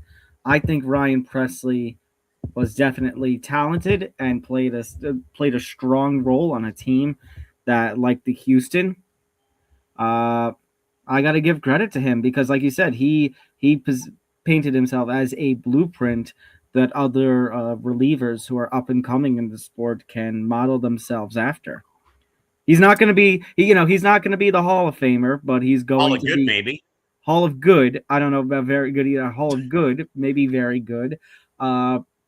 But I think, as you kind of said, I think you're going to see some of these younger, up-and-coming guys in the minor leagues, in the college ball, high school ball, maybe model themselves in terms of their pitching style, hopefully their effectiveness after him. Ben, your thoughts, though, here again. Ryan Presley announced he retired at the age of 37 within the last couple of hours, returning the 117 saves and the $75 million in the bank without ever starting a game. Could he be the blueprint in your mind for the most effective career in all of Major League history, especially nowadays with how guys suffer Tommy John? He's one of them. He's been a really good pitcher for a long period of time. He always seems to be also with like pretty good teams. So his name's pretty much been a massive guy out there. And yeah, I mean, he obviously for the kind of the really big parts of the Astros team. Whether it's against Nick and Tom's Yankees, whether it's against my Red Sox in a couple of the playoffs, he always seemed to live up to the hype. The last couple of years weren't really, him specifically. He wasn't kind of the same guy, but congrats to him. He had a really good career, and definitely curious to kind of see what he has next. But yeah, definitely for what he was. He definitely 2 rings with one team, and for an organization that. Obviously people, of course, scrutinized for a while, and you could say with the cheating, this and that, but he was a big part to the Astros' success. Nick, your thoughts, though, again, kind of weird to see a guy retire, like prime of his career, though, 37 years old, especially when you're a reliever, you come in for 1 inning, 2 innings, maybe, work, some innings here or there. But Nick, your thoughts, though, with Ryan Presley retiring today, again, 117 saves, $75 million. Is he probably the blueprint for the most effective career in Major League history, especially with where pitching injuries are now here in 2026? I mean, this is always the joke I make about players. And what's the easiest, cushiest job for any former player in professional sports? It's being a consultant for the team, one of the teams you played for. We hear that all the time. Oh, well, player A, player B, all the way to player Z just got hired as a consultant to be on a team. So this is just par for the course. It's just so they have a job to work. And who knows if they're actually getting paid a whole lot, considering he's made $75-80 million. Now, I want to be careful. I'm not reaching into the pockets of the players because I have no idea what they do with their career earnings on their own personal time. but it's just this is not abnormal. This is a very normal practice that you see a consultant hired by a team. That's pretty much what it is. Could not agree more with that. Obviously, again, I think very shocking to see a guy retire at the age of 37. Again, though, injury factor could be a thing, though, when you kind of get up. So with that in mind, on the back of a napkin, Ryan Presley, welcome to the Hall of Good, class of 2031. We'll have the jacket for you and the plaque put up in the Hall of Good in 5 years' time in 2031. So welcome to the Hall of Good. Gentlemen, let's move now to Under the Coaster. We didn't really get a chance to talk about the Pats and the Texans game yet, but let's do that right now. A snow globe game defined by 8 combined turnovers. Drake May fumbling 4 times, losing 2 of them, but still threw 3 touchdowns, while C.J. Stroud struggled mightily and unraveled with 4 picks in the game as the Pats win 28-16 from Gillette Stadium this afternoon. Mr. Ben Cruz, C.J. Stroud just had the worst pass rating of all time by a starting playoff quarterback in at least 10 years, I should say, at 28.0. Did the New England weather break him, or did your boy Mike Vrabel just rediscover the dark side defensive blueprint to beat the Texans and Stroud this afternoon? Well, I will say I thought that CJ Stroud kind of showed some signs of potentially what could have came last week against the Steelers in the first half. He definitely was shaken up. He had a couple balls that he threw that were very turnover prone. He had a couple fumbles. And with the weather forecast today, snowy Foxborough, they also were a little bit banged up offensively. I mean, Trent Brown, who I know very well, sometimes cannot move to save his life as a lineman, but he's been very good for them. He got hurt. So they had to go to their backup right tackle, and he got hurt throughout the game. So their right-hand side was massively banged up. But it's not a discredit in terms of whether CJ, played well or not. He was terrible. I loved it. We basically stacked the box, got basically up pressure-wise, and play man coverage. Yeah, they were, like I said, Nick and Tom, to you guys in forecast, they didn't have Nico Collins, and I felt very good about that because he was really kind of their main target. Dalton Schultz was also hurt throughout the game. He was their main tight end. He had a big play to start the game for the Texans to get that field goal. But, yeah, I mean, the C.J. Stroud, and I don't really want to go downfall because I don't know specifically kind of if we've seen the end of C.J. Stroud, but really from where he was from a couple of years ago, I think a lot of people were thinking that he might have been kind of the next big thing quarterback-wise, at least in the upper echelon. And he really just has not shown that consistent-wise. So Mike Vrabel, he's my guy. I love him. I really thought that for him to come in and really build a culture on this team. And, I mean, I was predicting this team would have about 8 to 9 wins and maybe win a playoff game. But he said specifically, remember last year during the press conference, and listen to this, Tom, because you guys might be in the same boat with Harbaugh coming up. But Mike Vrabel basically said this, that I want to take this team to win the division, check. Host playoff games, check. Win some playoff games, check. So he's already checked 3 of the boxes, and I think that's pretty good for and now he's playing for a conference championship. Let's make that check. And you know what? The Patriots under the Brady and Belichick era never won in Denver. This could be a first for us. So people want to say, well, the Denver Broncos are not Bo Nix. People got to understand that the altitude is a massive factor. The defense still is very, very good. This is definitely going to be a slugfight. It might be kind of reminiscent of this Texans game, and I think it's going to come down to field position and turn the ball over. But I saw a stat, guys, this postseason that the Patriots defense has only given up 1 touchdown this whole entire postseason so far. And the Patriots have had 66 pressures in the first 2 games in the postseason. So this team is definitely humming at the right time right now. Like you mentioned, you've been the Patriots supporter for a while. Tom, you definitely had my back. The schedules, this and that.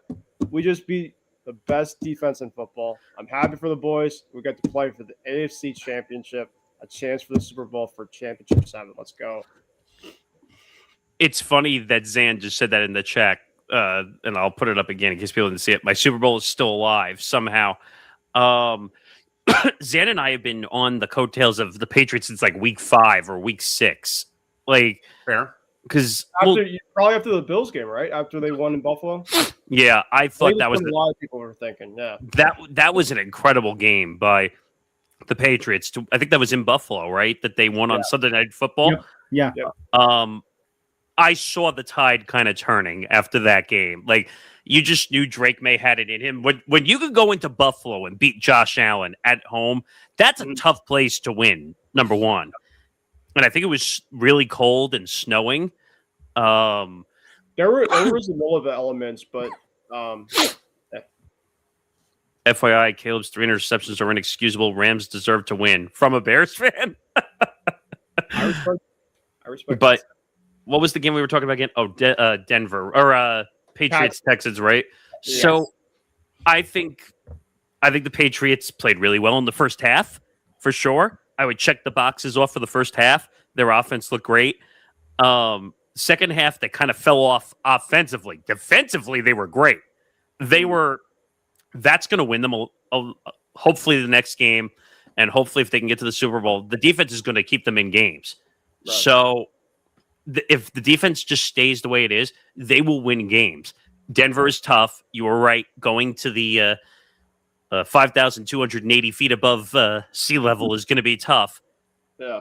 I feel bad for Denver. The Bo Nix situation. Yeah. Mm-hmm. But the Texans defensively, and Thomas said this, and then I said it, I think a week or so after you did, Super Bowl caliber defense. Not even a question. God. Oh, my God, yes. Offense, much different story. And I am now very concerned about CJ Stroud. 4 picks in this game. We did get our annual Davis Mills call during the game. You know what CJ Stroud looked like throughout the game? Was a guy that was really very confidence lost, and he looked like his emotion. Like he looked like he lost his dog or something throughout the game. Like I'm like, dude, play with some, like, you try to rally your team around. And it's almost he just can't throw the football though. Yeah, he was trying to sometimes go in the pocket at times, but our defense was right there. It was just swarming. And it was tight. It was quick and tight. Like, he had 3 to 4 seconds to get rid of that ball before they clobbered. You know what a lot of Patriot players are saying too after the game, and people would call corny this. NFL Live, the whole panel picked the Texans. They know the Patriots players knew something was happening, and they're like, "Oh, the Texans defense." And the Patriots defense basically said, "Well, we got some dogs too." So did you see the Cardi B video after, where she quote tweeted the panel from NFL Live, and she was just screaming? I love it. Love it. This is what Ohio State quarterbacks do best in the NFL. They never play up to standard. That's funny. Playoffs. We are privileged, though, to welcome on our good man Dino Taibbi into the panel here for the last half of the show. Dino, not sure how much you caught of the NFL playoff games today, but the Patriots, though, won over Houston 28-16, a game, though, marred by turnovers by both teams, including CJ Stroud having 4 interceptions and a 28.0 passer rating. Dino, your thoughts on this game, and maybe if the Patriots or if the New England weather broke CJ Stroud, or if Mike Vrabel just rediscovered the dark side defensive blueprint to haunt the AFC for years to come. Your thoughts? Yeah, I just thought the Patriots were a little bit too much for, Houston had been winning games with their defense, but defense does win championships, but it can only get you so far. You do need some offense, and the fact that they were missing Collins hurt them a lot. Mm-hmm. Schultz got hurt early. That hurt them as well. And Stroud just didn't look good in this game. I will say, did Vrabel find the formula? I feel like with Vrabel and May together, they could potentially be there for many years to come, because they are both young, and certainly a formula could be building there. Let's go to Tom. Your thoughts on this game once more again, Mr. Albano, with New England winning over the Texans in a very much snow globe game at Gillette this afternoon. Yeah, no, I'm concerned about CJ Stroud big time. I think he's definitely taken, I thought last season when he didn't have as much production, I said, okay, you know what? Sophomore slump. Maybe he'll slowly start to piece things together. And then it became a case of, well, maybe he doesn't have to put together too much of an increase because he has such a strong defense around him. And then today happened. And it's a concern. And what I was going to say before was that actually on the NFL on CBS, the crew, actually there was some call for Davis Mills. And the thing is, you had one of them, I forget who, maybe it was Nate, basically trying to rally troops and say, this is why you drafted him at the number 2 overall pick a couple of years ago. You got to give him the full 30 minutes of the second half to prove what he's worth. And they did that. And that was Ryan Clark. That was Ryan Clark on ESPN. Oh, that's right. The game was on ESPN. Sorry. He was the only one because I think Marcus Spears said you have to get him out because he's not playing well. And I forgot who else was sitting there. Yeah. But Ryan Clark was like, are you kidding me? You got to allow him to have the second half to show. The thing is, I think that actually falls to what Ben was saying. The fact that, instead of locking in and doing something a la a Josh Allen or a Tom Brady, you saw Stroud with this boo-boo face, and it seemed everything was kind of hopeless at that point. He looked lost. Like it just looked he was not going to do anything positively offensively, and the defense was going to have to win them the game. But the problem is defense can only go so far when it comes to the Texans. Like the Texans, they don't have a ton of offensive weapons like they did in the past. What was it? Nico was out of the game. Collins. Yeah, Nico Collins was out of the game with a concussion, I think, from last week. So that was a major weapon they didn't have. Their running back situation is just abysmal at best. I told you during forecast. Yep, without Mixon. Yep. I had said that in the previews at the beginning of this season that no Mixon, they're not going to survive. Mm-hmm. So they kind of got what they deserved, not playing well offensively. Hey, CJ Stroud, I got 2 words for you. Welcome to New England. Number 2, Houston, you have a problem. You walked through us. Yeah, Houston has a problem. The Patriots defense is the real deal. They didn't just beat Stroud. They took his confidence. New England is sitting to Denver as the scariest, ugly team right now in the American Football Conference. I honestly think. Go ahead. Sorry, I'll just say, we talk about the Bills being cursed. We can talk all you want about the Bears or Caleb, Biasef, crazy fans. I don't think there was a worse team that played this weekend than Houston. And I only say that because San Francisco was so banged up throughout this whole season. Houston, even, obviously you lost Collins, and we talked about Mixon earlier, but still. You thought with the defense that you had, maybe you could have put up a much better fight than you did. Makes sense. Yeah, one could have hoped. Let's go, guys, now to bench confessionals. We have 3 confessions from the weekend as the games have ended. We will start, guys, with confession number 1. This goes to Nick Morgeson. The 49ers should trade Brock Purdy. Getting benched for Mac Jones and a 41-6 loss is the end of the road. The system quarterback experiment is finally dead. Oh, jeez. That is probably one of the most outrageous takes I've ever heard. Am I saying Brock Purdy is a perfect quarterback? Absolutely not. He got paid like he's a top 5 quarterback, but he's not a top 5 quarterback.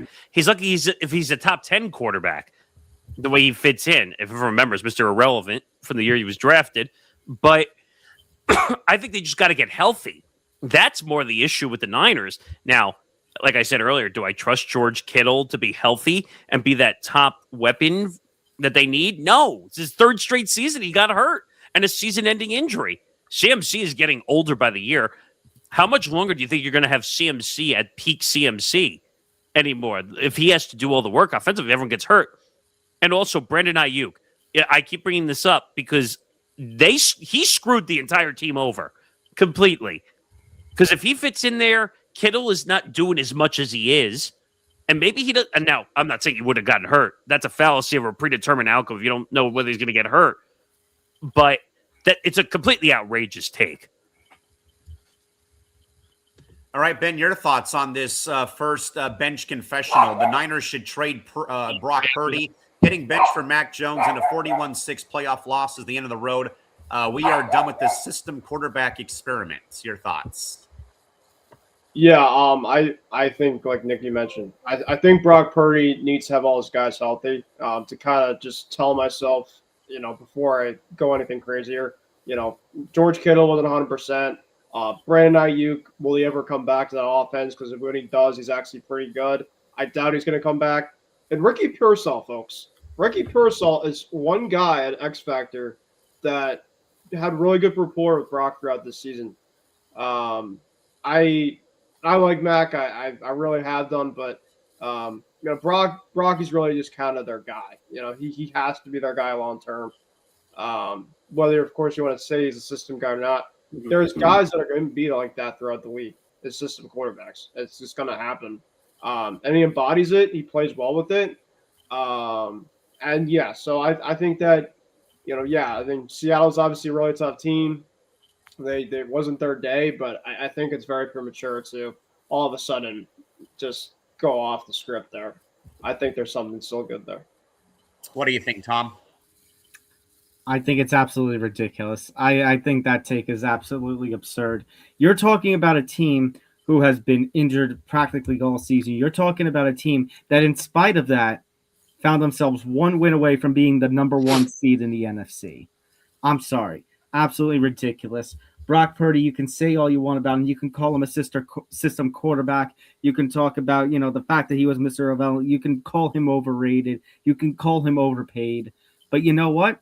He has constantly been a consistent figure in this 49ers team that has found success. And you're going to talk about replacing him with Mac Jones? I'm sorry. I'm not as big of a Mac Jones hater as others. I actually kind of like Mac Jones, but not to the point, but as a backup, not to the point where I would consider trading Brock Purdy, who has done, I don't want to say everything because obviously the bits and pieces around him, but has done so much for this franchise when so little was expected of him being drafted Mr. Irrelevant. I'm sorry.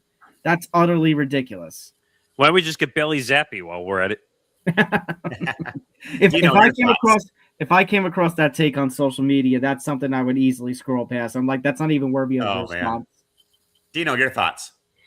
Yeah. I mean, I'll say, do I believe Brock Purdy is a top 5 quarterback in the league? No, not really. I believe he's had a lot of success because of all the many playmakers that are around him on the San Francisco team, who unfortunately keep getting hurt every year. And so it seems like they're really never at full strength. Maybe if they were, they would finally make it back to the Super Bowl. Having said that, if you're saying the take is to replace him with Mac Jones, absolutely not. He's definitely better than Mac Jones. And he's proven that he can play in the league and he can compete as a quarterback who can certainly bring this team very far as long as they could actually stay healthy for once. All right, Ben, we're going to go to you for confession number 2. Time to pump the brakes on Caleb Williams. He threw 3 interceptions today, including the game ender and OT. The Miracle heaved to force overtime, masked over 59 minutes of mistakes. The Bears aren't a team of destiny. They're a turnover-prone squad that finally ran out of luck today at home. Ben, your thoughts? Wow. I do think that sometimes with a team like that, I'm going to go 2 ways with this.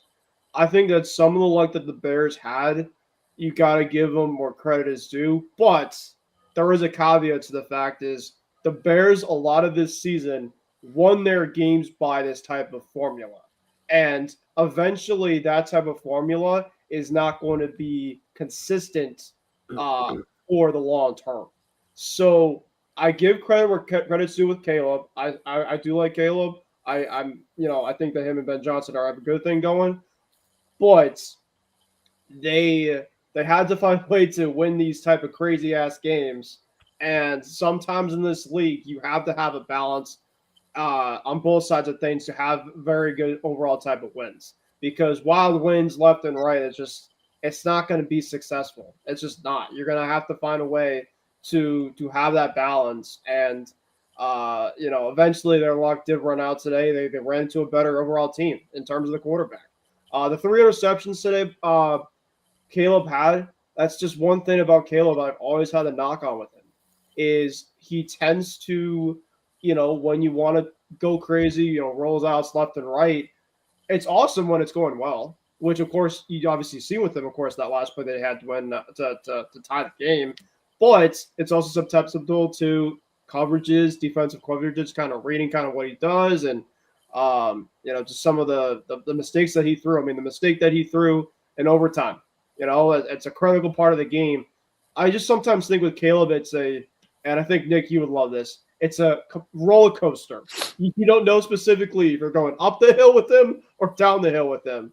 It's just never a smooth ride, whether we want to give him the praise or not. So that's kind of the Bears season, essentially, of the wildness back and forth was Caleb Williams' actual season, which is very ironic with the way it went. Nick, I'll give you another chance to bury the Bears and put them in the grave tonight. I'm going to go a little easier now. But what I would say about, what was the take again, just so I have it? Let's pump the brakes on Caleb Williams. He threw 3 interceptions tonight, including the game ender in overtime. The miracle heaved to force overtime simply masked 59 minutes of mistakes. The Bears aren't a team of destiny. They're a turnover-prone squad that finally ran out of luck tonight at home. So let me put this a different way for a second. So everyone thinks, and of course our Bears fans on Forecast think I'm just completely just like trashing the Bears every single week. My point is every single week that some Bears fans are a little too close to their team and bias of their team. So they think Caleb Williams is just going to win every single game and they're going to outplay every single team that they face on the field. And that eventually the heart attack football was going to catch up to them at some point. There was no way that they would not show up for 3 quarters. Now, in this game, it was a little different. The game was competitive for the whole entire game, which was abnormal to see that the Bears were actually staying in games and they weren't like chasing with 8 minutes to go in the 4th quarter. So, and by the way, they did have a chance to go into the locker room with the lead if Caleb didn't throw an interception at the end of the half. Mm-hmm. But I think that people are just way over the top about the Bears. And I know Ben Johnson is a great coach. It's too early. Everyone is already on the success wagon with Ben Johnson. After 1 season, I need to see 3 or 4 consecutively good seasons out of a head coach before I give them credit where they are. So I would say the luck definitely ran out. The heart attack football was going to catch up to them. And who would they have played if they had won? It would have been Seattle. I think Seattle would have destroyed them if they played Seattle. So they were going to be out one way or the other before the Super Bowl. It was just a matter of pick your poison of who you're going to lose to. Tom. I'm going to take it in another different direction, like Nick was saying. I'm going to say, I think it should be pump the brakes all around. Just pump everything, stop completely. I don't, did Caleb not show up when it mattered most in overtime? Yeah, he threw, even Zan said it was an inexcusable interception. I think, though, you have to give credit. You could talk about the masking, the heave-ho that he had at the end of the 4th quarter. You could talk about it masking, but you know what? It still happened. And at the end of the day, it still happened. It's still going to be a highlight. As I said earlier, it's going to be a highlight that's a little tarnished considering that they lost, but that's still going to be in his reel. That's still going to be in his history. It happened. You have to give credit where it's due on that. I think Christie said it best. It is a team that is young. It is a team that has, as Nick mentioned, the Ben Johnson. This was his first year as the head coach of the team. This is a team that is still developing. And as I said earlier, and as I said on Forecast, this was a team that was playing with house money. It succeeded. You can talk about the being so close and how this definitely feels like a letdown, but you still have to call this an A or B season if you are a Chicago Bears fan, just based on the amount of success that you had getting to the divisional round. Who are they beating, though, of the just in a logical sense? Who are they beating that's left? Because I think every other team is better than them. Nick, I already answered that before because I said the way that the Rams and Bears played. I'm even saying it for the fact that about the Rams, the way that they played. I'm very concerned about whichever team had won going into Seattle next weekend. I just meant in a logical sense, just to point out to Bears fans. So they go to Seattle, they're not winning. Seattle is one of the toughest places to play and win. Okay, I don't know. Bears fans need to calm down. Another thing too about you were talking about the Bears, Nick, is if you don't score a lot of high points against them, more likely than not, like they'll probably find the thing about the Rams and the Seattle is their explosive offenses. And if you try to play a type of game like that with the Bears, they'll be able to keep up, but eventually it's gonna run out at some point. It's just a matter of when. Dino, your thoughts? Yeah, I mean, the Bears obviously had a very magical season. When early in the season, when they were winning games in this comeback fashion, I think there was just a prevailing thought that, they're not really, they had an easy schedule early on. They can't always win this way. But then it just kept happening. And eventually, I think you got to give them a little bit of credit because once they do it a few times, they gain the confidence to be able to do it over and over again. Having said that, it's tough to win that way every single week. And they almost did it again today, which is incredible. I think heading into next season, I don't think Bears fans should expect, to have quite the same magic. It's tough to do another season of that again unless you actually improve the team metric-wise. Like, you got to improve a lot of things on both offense and defense that I think that, they had a lot of weaknesses that you saw that they masked by having all these incredible late-minute comebacks. You can't win long-term that way. So yeah, the magic finally ran out, and while there is a lot to build on, I mean, Caleb Williams certainly showed a lot of toughness in all these comebacks, but there is a lot to work on. All right, Tom, we'll get to our last confession here for the night. Indiana by 30 tomorrow. Miami does not belong on the same field as a Kurt Signetti coach team. The U is back narrative is a pure marketing scam. To call it a marketing scam, I think is a little bit much. I think it goes back to what I said earlier, and I think it goes back to what Nick D said on Forever Power 5 recently, talking about what NIL has done for the sport. I know the NIL and transfer portal have been big controversies, and I know it's not perfect. I have my say about the negatives with them, but it has allowed other schools to get the opportunities. And sometimes, guys, you know how sports can work. Sometimes there is that little bit of magic. And right now, Miami is experiencing that little bit of magic. To call it a scam is so much. Like, absolutely not. Having said that, I do agree with what Nick mentioned earlier, that it's going to go one of two ways. The person who made this comment feels that it's going to be the blowout that's not even close. I'm going to hope, for the sake of college football, for the sake of all the attention that it's going to be on this game, that it's going to be the opposite. As I said, I think Miami can do enough to cover spread and make it a one-possession game that this ends on. I'm hoping for a magical fourth-quarter drive by one of these teams to end this game. I agree with Christy. I still think Indiana is going to win, but I think Miami is going to put up a better performance than that individual thinks. Dino, your thought? What's the take again? That Indiana will win by 30? Indiana will win by 30. Indiana wins by 30, and that the U is back as a marketing ploy. I mean, I'm Do I think Indiana is going to win? Yes. By 30 seems like a bit of a stretch considering how well the Miami defense has been playing. At this point, it does seem like Indiana has just really gone above and beyond everybody else. I mean, the fact that they did beat Oregon by 30, and Oregon I thought was a very good team.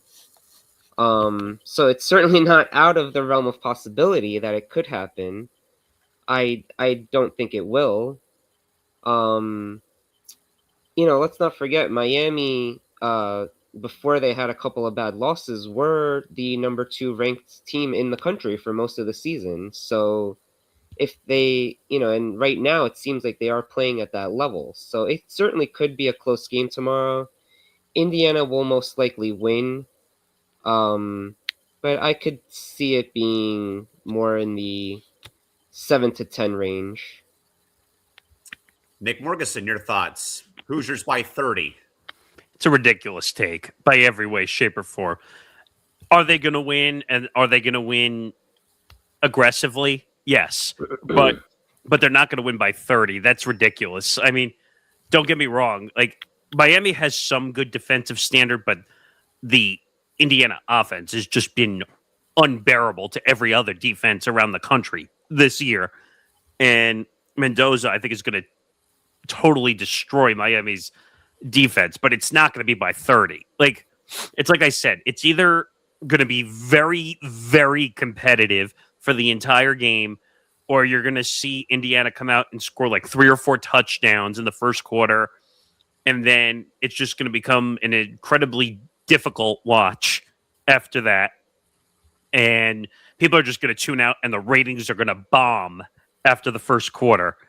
So the ratings for this game, as for you and I, from a press row standpoint, if there's a terrible first quarter, everyone is gonna bail, and that's going to be bad news for ESPN from a marketing advertising expense, for the amount of money they probably spent and all the different networks that they have covering the game, including they have Belichick on ACC network doing coverage, which I want to know how much they paid him or whatever, or if he's just doing that out of kindness because he's a coach.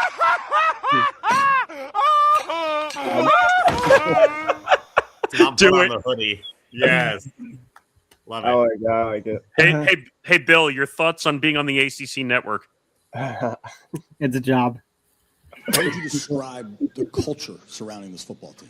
The culture is actually damn good. Thanks, Bruce Allen. We can blame Jordan Hudson later for that. Oh, man. Guys, we're going to go a little bit of a different route for the aftertaste here tonight, where we kind of go and everyone gets about a minute roughly to give their thoughts. Tom, I'm going to start with you, though, because this actually happened in our world of hockey tonight, involving the Professional Women's Hockey League, playing in front of a new U.S.-based sellout crowd of 17,228 as the Victory de Montreal took on the New York Sirens at the Capital One Arena, home of the Capitals. Obviously, Tom, this has been an odyssey for women's hockey to get a league that can, obviously pay the players what it is, though. This league, again, launched with 6 teams. They've gone to 8 now in Seattle and Vancouver. There were chants during the game of "We Want a Team" from the faithful at Capital One supporting women's hockey. It was a homecoming game for Haley Skamura, who I happened to interview at a former network about 5 years ago. Tom, the question from this segment is simple, because Nick and I have always talked about how the WNBA and the NWSL are in the same boat when it comes to issues plaguing their league, not involving attendance, though obviously both leagues have gone their way, though. But, Tom, while other leagues, though, like the W and NWSL are kicking over and bickering over salary caps, the PWHL sold out another NHL arena. Is this the most sustainable growth we've ever seen for a new sports league? Or mainly, Tom, growth, though, for a women's league trying to find their traction right now in a very crowded sports ecosystem here in North America? First of all, you hear those chants. Give them what they want. Give them their team. You're going to have the chance like that and an attendance like that for that kind of game, celebration for that kind of individual. Give them their team. Make a Washington, D.C. PWHL team now. Secondly, I am worried that eventually not because of what we see exclusively with women's sports, with the W or the NWSL, but what we just see with sports in general. I mean, obviously, we've said what we said about the MLB and their negotiations, but Callan, it was only 20 years ago when a little more than 20 years ago, I should say, where we did not have an NHL season at one point because of collective bargaining. Correct. And there's always going to be that fear that goes along with it. I think it's definitely sustainable. I'm worried about, like I said, what will happen when it gets to a really popular point, if it gets to the level in terms of popularity of the NWSL or of the WNBA. But I'm very hopeful. I really love to see what the PWHL is doing. I'm prideful in what they're doing. And honestly, Callan, you know what I want to also see? I think it also is worth bearing to see what happens with this new women's professional baseball league that's going to be starting up very soon. Yeah, that is a good point. I actually have a friend who got drafted into that league. She started a club women's baseball team at USC when she was in college. And like 10 schools now in Southern California have club women's baseball because of her efforts to get the game where it is. Obviously been, the Boston Fleet, have been playing at UMass Lowell for the past couple seasons. They obviously had Hillary Knight being their captain for a while before she went to Seattle in the expansion draft, though. But also, I wonder, though, guys, if this is where all that damn Dodger deferred money is going, because Mark Walter, who is one of the lead owners of the Lakers and the Dodgers, has his name on the trophy for this league. And obviously, Ben, they have done this, though, recently where they have taken the games on the road. Basically, teams give up a home game to go play a takeover game at a NHL arena like in Detroit, eventually probably here in LA or close to San Diego pretty soon, hopefully. So we'll see about that. But I guess, though, Ben, your thoughts, because, Morgan and I talk about, the WNBA right now is stuck in they're in labor hell right now. The NWSL is having their own problem right now with purgatory when it comes to a Trinity Rodman rule when it comes to paying certain players over the salary cap. But Ben, your thoughts, though, 17,000 plus at Capital One Arena for Montreal versus New York tonight in the PWHL. 8 teams already in the league. I'm sure they're going to add 2 to 4 to 6 new teams eventually. Your thoughts about seeing women's hockey now getting on the map here in North American pro sports? Yeah, I mean, it should. I mean, women specifically deserve to have the spotlight. Now, I don't know as much as it's going to get up to the men's side of things, but they definitely should. And I think, the Montreal and the expansion teams, not only just in women's hockey, but just in general around, men's and women's. The expansion, I think, is a really good thing because, it really brings out some specific cities that definitely need more entertainment, just better overall type of feel of their overall city. But I mean, obviously the Boston Fleet, they're playing over in Massachusetts. I definitely keep tabs here and there, not all the time, but as much as I can. And just they deserve to get paid. And I do think, very similar like the WNBA. I mean, I know Nick's been talking about the, lingering of the lockout possibly happened for that. And so hopefully that, they just kind of get what they need, but it's going to be tough, because women athletes definitely feel like they probably want to get around the same or close enough to as what the men's are trying to do, because they're athletes and they want to make money, very similar. But it's just tougher. But yeah, I think definitely in the U.S. for sure, and I think with the Olympics coming up too, we'll probably see some girls that definitely have a lot of ability. Like you mentioned, Hillary Knight, Alex Carpenter. They have the U.S. has some really good players around, and so obviously they might not be the household names, but you'll definitely know them when the spotlight happens, and they definitely should be recognized. And quick mention, this is actually Hillary Knight's final Olympic appearance with Team USA for her 5th games coming up in a couple of weeks at the not complete still hockey arena in Milan, Italy. But Dino, your thoughts again about seeing a women's professional sports league take a game on the road to the nation's capital and over 17,000 people are there, chanting, hey, we want to get involved with this league eventually. Your thoughts about seeing about maybe the women's sports growth over these last several years, especially with what we saw today in DC? Yeah, I mean, if it's certainly women obviously deserve to play professional sports just like men. So it's good to see that there is support for, a new women's hockey league.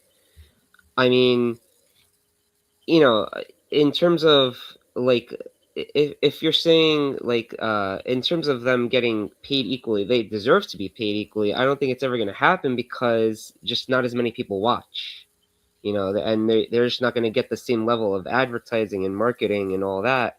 And that's the reason why they can't have the same contracts. But absolutely, if they can, set up these leagues and promote women's sports, I'm all for it. Because obviously, there's no reason why women can't play professional sports and have leagues, just like the men do. Nick, isn't it nice to be able to talk about a women's sports league not stuck in controversy like the W and the NWSL for a change tonight? Your thoughts about seeing Montreal and New York pulling 17,000 plus at Capital One Arena and then the chance that we won a team? The problem you have, and this is great, don't get me wrong, 17,000 fans and watching is great, but can you sustain it? That is the biggest question, because everyone goes and watches the first, the second, up the first 4 or 5 games. But can you sustain the model? Because we've seen what happens in the W, where they're trying to say, oh, well, we got to pull back the reins. We can't give them 30% of gross distribution revenue because it's going to put us $700 million in debt, which is a complete horse hockey number, which doesn't exist. But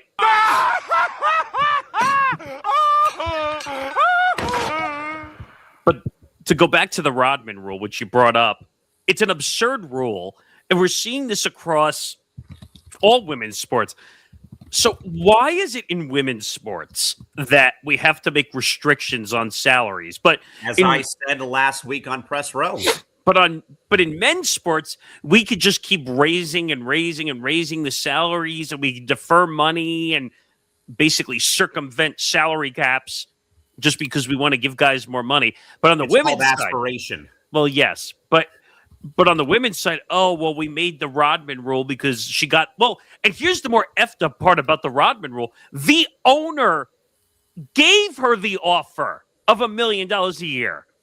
And the commissioner said, no one's making $1 million a year in my league. And now the Players Association filed agreements about it again. But I don't understand why, because they're a different gender than we are sitting here, that they're not allowed to make the same money that or same value, I should say, as men do. Like, I'm first of all, like Dino's point, I'm not naive from the standpoint of there's not as much sponsor revenue, there's not as much ad revenue coming in for women's sports. But to put restrictions on it is just absurd. And just let them make the money. If the money is there and the owners want to basically, and Callan, you and I can have a good laugh about this. The owner was willing to spend, and the commissioner said, nope, put the money back in your pocket. For commissioner to say that, that's so that's why this is, and I'm happy that they got 17 to 18,000 people in the stands, but I don't know how sustainable it's going to be if they're going to keep putting restrictions on all these women's leagues that you can't spend money, you can't do any of this, you can't do that, you can't spend on marketing, you can't get sponsors. I mean, heck, look at what Unrivaled did finally. What was the name of the company again, Callan, that sponsored Sephora? So why do you think all the players in the W who are playing in these leagues are taking on all these influencer deals? Because they're not making enough money from the league. And you're going to see that with this league and other leagues. They're going out and making money on their own. And then you get all these leagues bitching and moaning and saying, well, why are the players making more money than we're bringing in? That's not fair. No, what's not fair is you're not paying your players right. That's what's not fair. At the end of the day, though, the aftertaste for me is sweet with Washington, D.C. just setting the blueprint. If you build a high-level product, at least the market will show up. 17,000 plus people is going a long way, though. All right, guys, time, though, for some therapy. We now have to pour one out for 4 people tonight who are right now going to be on the couch to watch the remainder of the postseason. Mr. Morgeson, please pour one out first for Josh Allen. Yeah, I said it before, and I got some looks, and I'm going to say it again. Josh Allen's a crybaby. Yes, I know I'm going to get eyes rolled at me, but I think he'll be fine. I'm not blaming him for the game. Let me be very clear about that. But don't go up and cry in front of the media. That doesn't make you look any better. And apparently some other players cried in the locker room because they felt bad for him crying up on the stand, which... He's my teammate. That's my quarterback. Thank you, T.O. God. Thank you, T.O. Thank you, T.O. and Donovan McNabb. Goddamn cowboy. That's it. I always... I keep forgetting about How that, about them cowboy? Thank you. But Josh Allen, 6 years. I'm just going to say it again. 6 years, $330 million. You're married to Haley Steinfeld. You're about to have a kid. Your life is perfectly fine. It's not changing. So until you decide to leave Buffalo or demand a trade, or you run Sean McDermott out of Buffalo, you're not going to win a Super Bowl. It's as simple as that. Ben, pour one out for Josh Allen, please. Yeah, I think the biggest thing about him is he's obviously an extremely talented quarterback, but he knows that he missed a massive golden opportunity with basically all the top guys missing the playoffs this year. Patrick Mahomes has basically been his kryptonite for every time they face each other. So I know it's always not obviously been his fault, but every time they face him, Patrick Mahomes always gets to the higher end, and he wasn't there. Lamar Jackson, he wasn't there. Joe Burrow, if the Bengals actually invest in their defense, Joe Burrow wasn't there. So I'm not going to go crazy in terms of saying he's a crybaby, but I will say the fact, yeah, it was you. You were the one that fumbled the ball right before halftime where it gave the Broncos extra points. I think Josh is a great quarterback, but there's definitely more to him that can make him even more elite. Patrick Mahomes, he's just not on that level yet. He definitely can be. And he gives me, I've always said this comp for him, a Ben Roethlisberger with legs. That's great, actually. Tom, pour one out for Josh Allen, please. As I said before, love Josh Allen, but it's been said, really bad, really missed opportunity. All around. Everyone in Buffalo, McDermott, Allen, defense, all played roles in this. All played roles in a loss. A loss that will haunt this franchise for quite a while. And how many times are you going to say that about Buffalo? At this point, this franchise is cursed. I'm not only pouring one out for Josh Allen, I'm pouring one out for Josh Allen's chances of ever reaching a Super Bowl, let alone winning one. Get all the failure. Dino, pour one out for Josh Allen, please. Yeah. Unfortunately, they just can't seem to get over the hump. And, the countless times, I believe they've lost 4 times to the Chiefs in the playoffs. Yeah. And each time you're like, well, maybe this is the year. Maybe this is the year. Even the year they faced them in Buffalo, and they still couldn't get it done. Yeah. And now this year, Mahomes is finally out of the way. You figure maybe this is the year, but no, they couldn't get it done either. So yeah, I think I gotta echo Tom here and say that they're just cursed. They can't get over the hump, and unfortunately, their championship window is gonna slowly but surely close. They couldn't even get the championship without the guys that you would have thought would have made him go all the way. So I found that very interesting. All I have to say is Mahomes 13 seconds and Bills fans cringe. All right, Ben, time to pour one out, my friend. Please pour one out, Ben, for the San Francisco 49ers. I think they had a very interesting run. I think they basically found a way to kind of have it all put together as long as they could possible. But eventually, when you kind of want to kind of make a puzzle kind of happen, the puzzle sometimes has its cracks when it's not all put together. And I think the Niners kind of needed all the puzzle pieces to they needed everybody to kind of be there. And a lot of their main pieces just weren't there. And against a really good defense, a team specifically that's been very familiar with the Niners, and that's the San Francisco 49ers with that coach in that environment. It was going to be a tall task. I obviously wasn't expecting the Niners to absolutely crush them, but you definitely could see the flaws without the main pieces for the Niners come to fruition here. And obviously it began with that kick return. I think that pretty much kind of settled everything. So they will be back. I do think, getting Bosa back, getting Warner back, that's obviously a big part to stopping that running game. Seattle obviously really took that to an advantage. But yeah, they need to be all put together, in terms of the Bills, right? They need to obviously find a way to get it all done. The Niners got to stay healthy. That's their biggest thing. They got a talented team. They just gotta stay healthy. Mr. Morganson, pour one out for the San Francisco 49ers, please.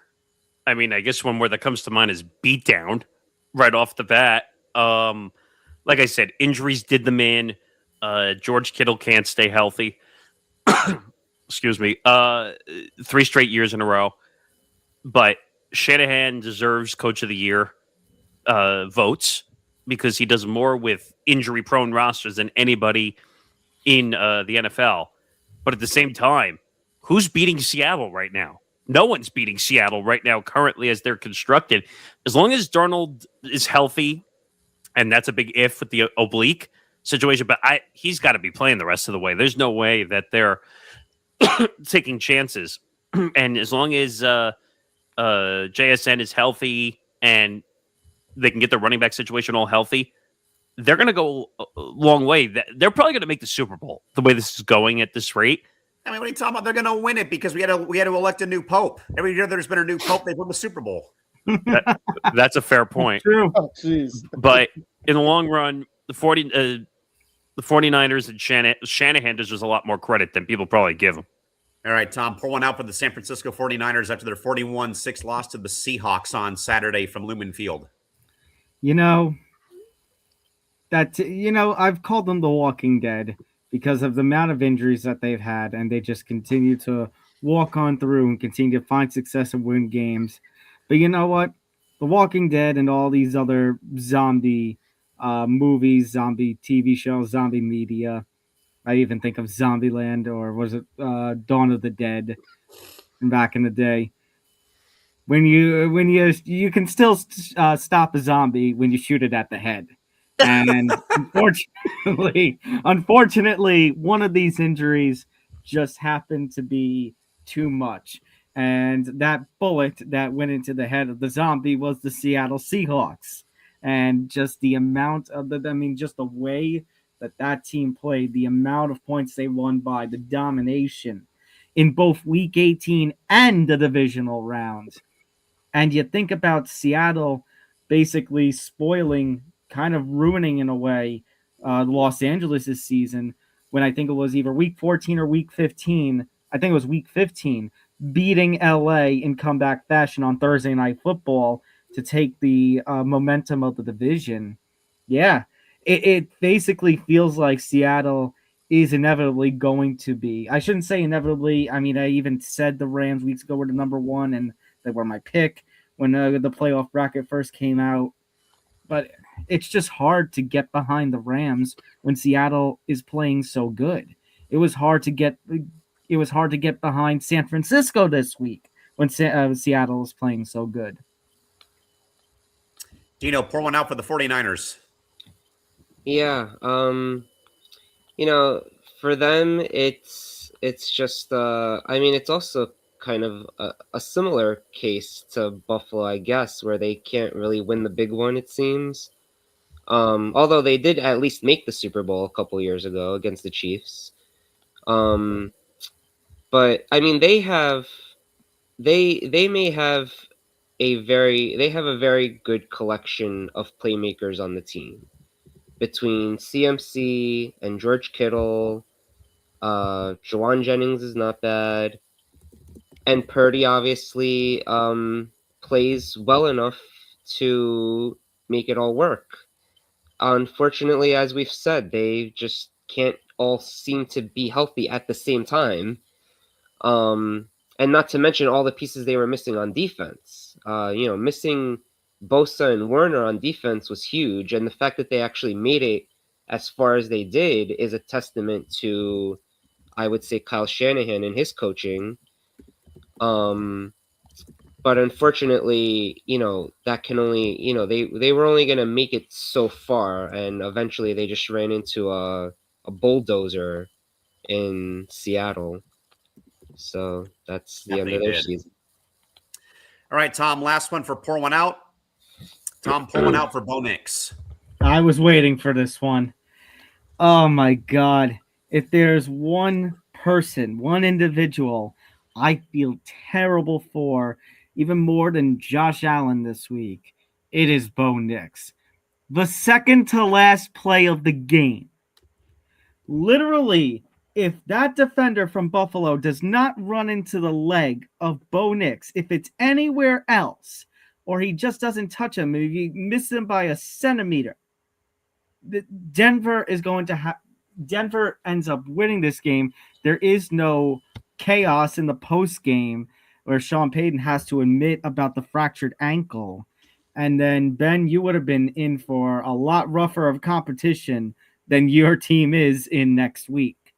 It is really, really a shame because, say what you will about Bo Nix being inexperienced, say what you will about the Broncos versus Patriots not being a guarantee on other side. I feel like we were robbed of a really, really potentially great AFC Championship game next week. Round 3, really Josh and Drake. Drake and Josh. Round 3. You know the vibes, man. Mm-hmm. I feel like we were robbed. You know what, though, Tom? You say that we're robbed, but don't be shocked if we get it soon. No. What I'm saying is, I can't back myself behind, it's going to be amazing to watch Bo Nix versus Drake May and take that same energy and put it, I can't wait to see Drake May versus Jarrett Stidham. Well, hey, it's a former Patriot now, quarterback that could have been a big thing. Now he gets a chance to put it to us. So I know it sucks, but watch now that you say that Jarrett Stidham's going to be a Super Bowl champion. I'll laugh my ass off if that happens. Go talk to Nick Foles and see how that turned out. I already said that earlier in the show. Mark it in this show right now. Mark it in that show, that soundbite where he's like, now watch Jarrett Stidham become a Super Bowl champion. Wait a minute, that's not a Oh man, Ben, don't do that to me. I thought locks were done anyway. Ben, pour one out for Bo Nix, please. Wish him well. How obviously it happened. He's had an incredible year. Denver obviously has a really good thing going for them. They have obviously a very good defense. There's been a lot of hate towards Bo Nix, a lot of the time this year, and I feel like when it matters most, he revs up to the occasion. And yeah, I'm very excited for him next year to be out in New England. I think I'm going to try to go to that game. And yeah, the Broncos have pieces. It'll be a tough one. It'll be a tough one next week.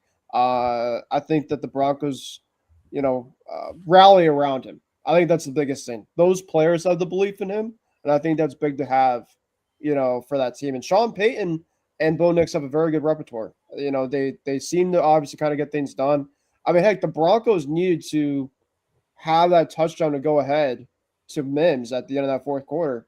Bo Nix, man, had a great throw. So he might not wow you per se, but he is a quarterback that he has balls and he gets the job done. So that's some big things you need to have in this league, and I think he's really done a good job. And wish him well, by the way, too. Dino, pour one out, please, for Bo Nix.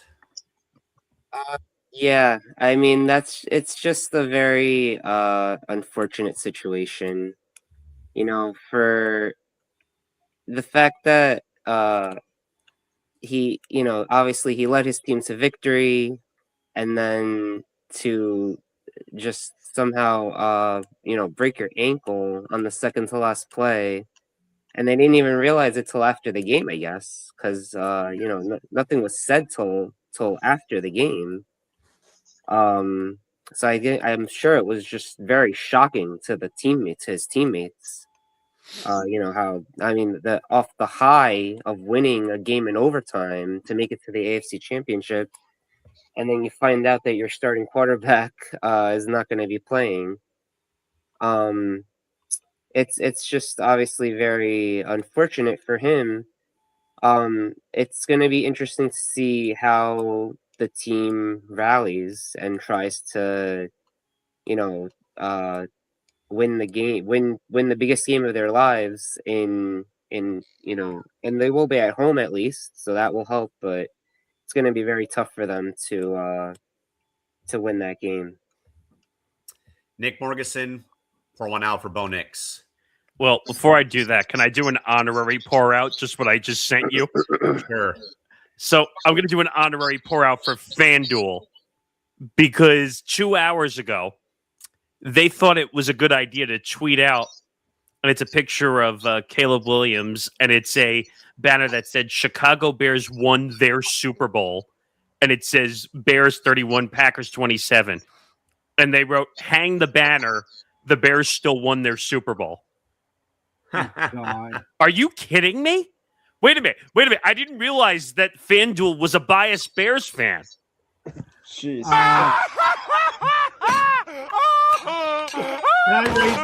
Can I raise you one? Go ahead. I have a sports media, social media botch that was posted a couple of hours ago by the Score. The Score posted the Los Angeles Rams take the Chicago Bears out in a thriller.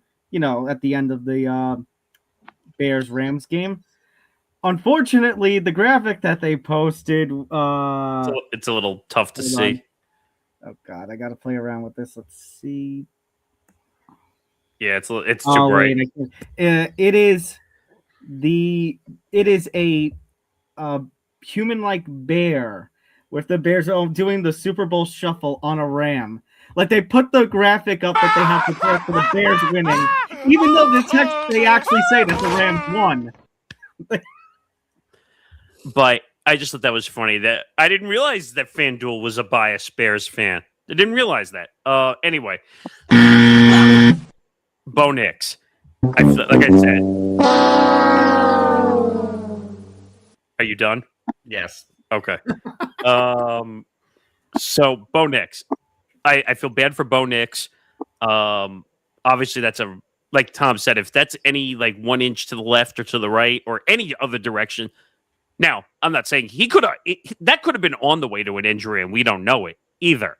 But at the same time, it's a horrible bad luck injury. I think him versus Drake would have been incredible as a matchup. To go to the Super Bowl, by the way, two of the younger quarterbacks that are going to dominate for the next at least 5 to 7 years, at least. Yeah, I feel bad. That was weird, by the way, seeing Sean Payton not come out once, but twice to do press conferences. And he said, you know what? I'm just going to beat everybody to the punch, and I'm just going to say he got hurt so that the media doesn't botch it like they normally do. So I feel bad for him. I definitely feel worse for Bo Nix than I do for Josh Allen. But Bo Nix had a huge opportunity to possibly go to a Super Bowl, considering his age and how young he is. So I feel bad for Bo. Yep. And that, folks, will bring an end to our show this evening, if you can already believe it. But before, guys, we lock the doors on this Sunday night, I'd like to look at some receipts. We have seen a weekend that shifted the earth under our feet. We saw Josh Allen turn the ball over 5 times in Denver, proving that even a Ferrari can't win a race if the driver insists on hitting every wall on the track. We saw Brock Purdy get benched for Mac Jones in a 41-6 blowout, a reality so grim I think San Francisco might actually delete the last 3 years of game tape from the cloud. But it's not all about carnage, though, fellas. Well, the Dodgers were out here acting like a hedge fund with a mascot, to Nick Morgeson's point, spending $250 million on Kyle Tucker because apparently a $1.2 billion roster was too thin. We saw something real happen in D.C. today with 17,228 hockey fans watching the PWHL at Capital One Arena. That is the aftertaste I want to leave with you here today. While the big money leagues are bickering over luxury taxes and TV rights, the PWHL is putting out a product so good that people are literally breaking down the doors to go and see it. I've been around this business, guys, for 18 years, and I've seen teams come and go. obviously the Chargers leaving San Diego for a city that doesn't even want them, and seeing the Mr. Small Market labels used like they were something to be ashamed of. But whether it's a closer like Ryan Presley walking away with a ring and a perfect work-life balance, or Indiana competing for a potential 16-0 championship season tomorrow, that is what I want to leave you with. I'd like to thank Nick Morgeson, Ben Cruz, Tom Albano, and our good man Dino Taibbi for making the show here in hour 2. I'm going to do this here on a Sunday because, let's be honest, a lot of us either have to work tomorrow or want to go watch hockey with 2 struggling teams right now. But tomorrow night, the work is on the field. Or football. But tomorrow is where the work is on the field with the Hoosiers and Hurricanes, one for the history books tomorrow in Miami. The scoreboards are off, the stadiums are empty, but in here the lights stay on, and of course the conversation continues to go. But until Saturday night with Nick DiMartino back here behind the bar, the ETB Lounge is officially closed until Saturday. So we'll see you folks then. The lounge might be closed, but the tab is never settled. We'll be back here on Saturday with Nick DiMartino back behind the bar. The check is on the house. Get home safe, everybody. We'll see you on Saturday back here at 7 o'clock Pacific, 10 p.m. Eastern on the ETB. Until then, for Nick Morgeson, Ben Cruz, Tom Albano, and Dino Taibbi, Callan McClurg saying good night here from Southern California. Till Saturday, have a good night and bye-bye. You guys, good night.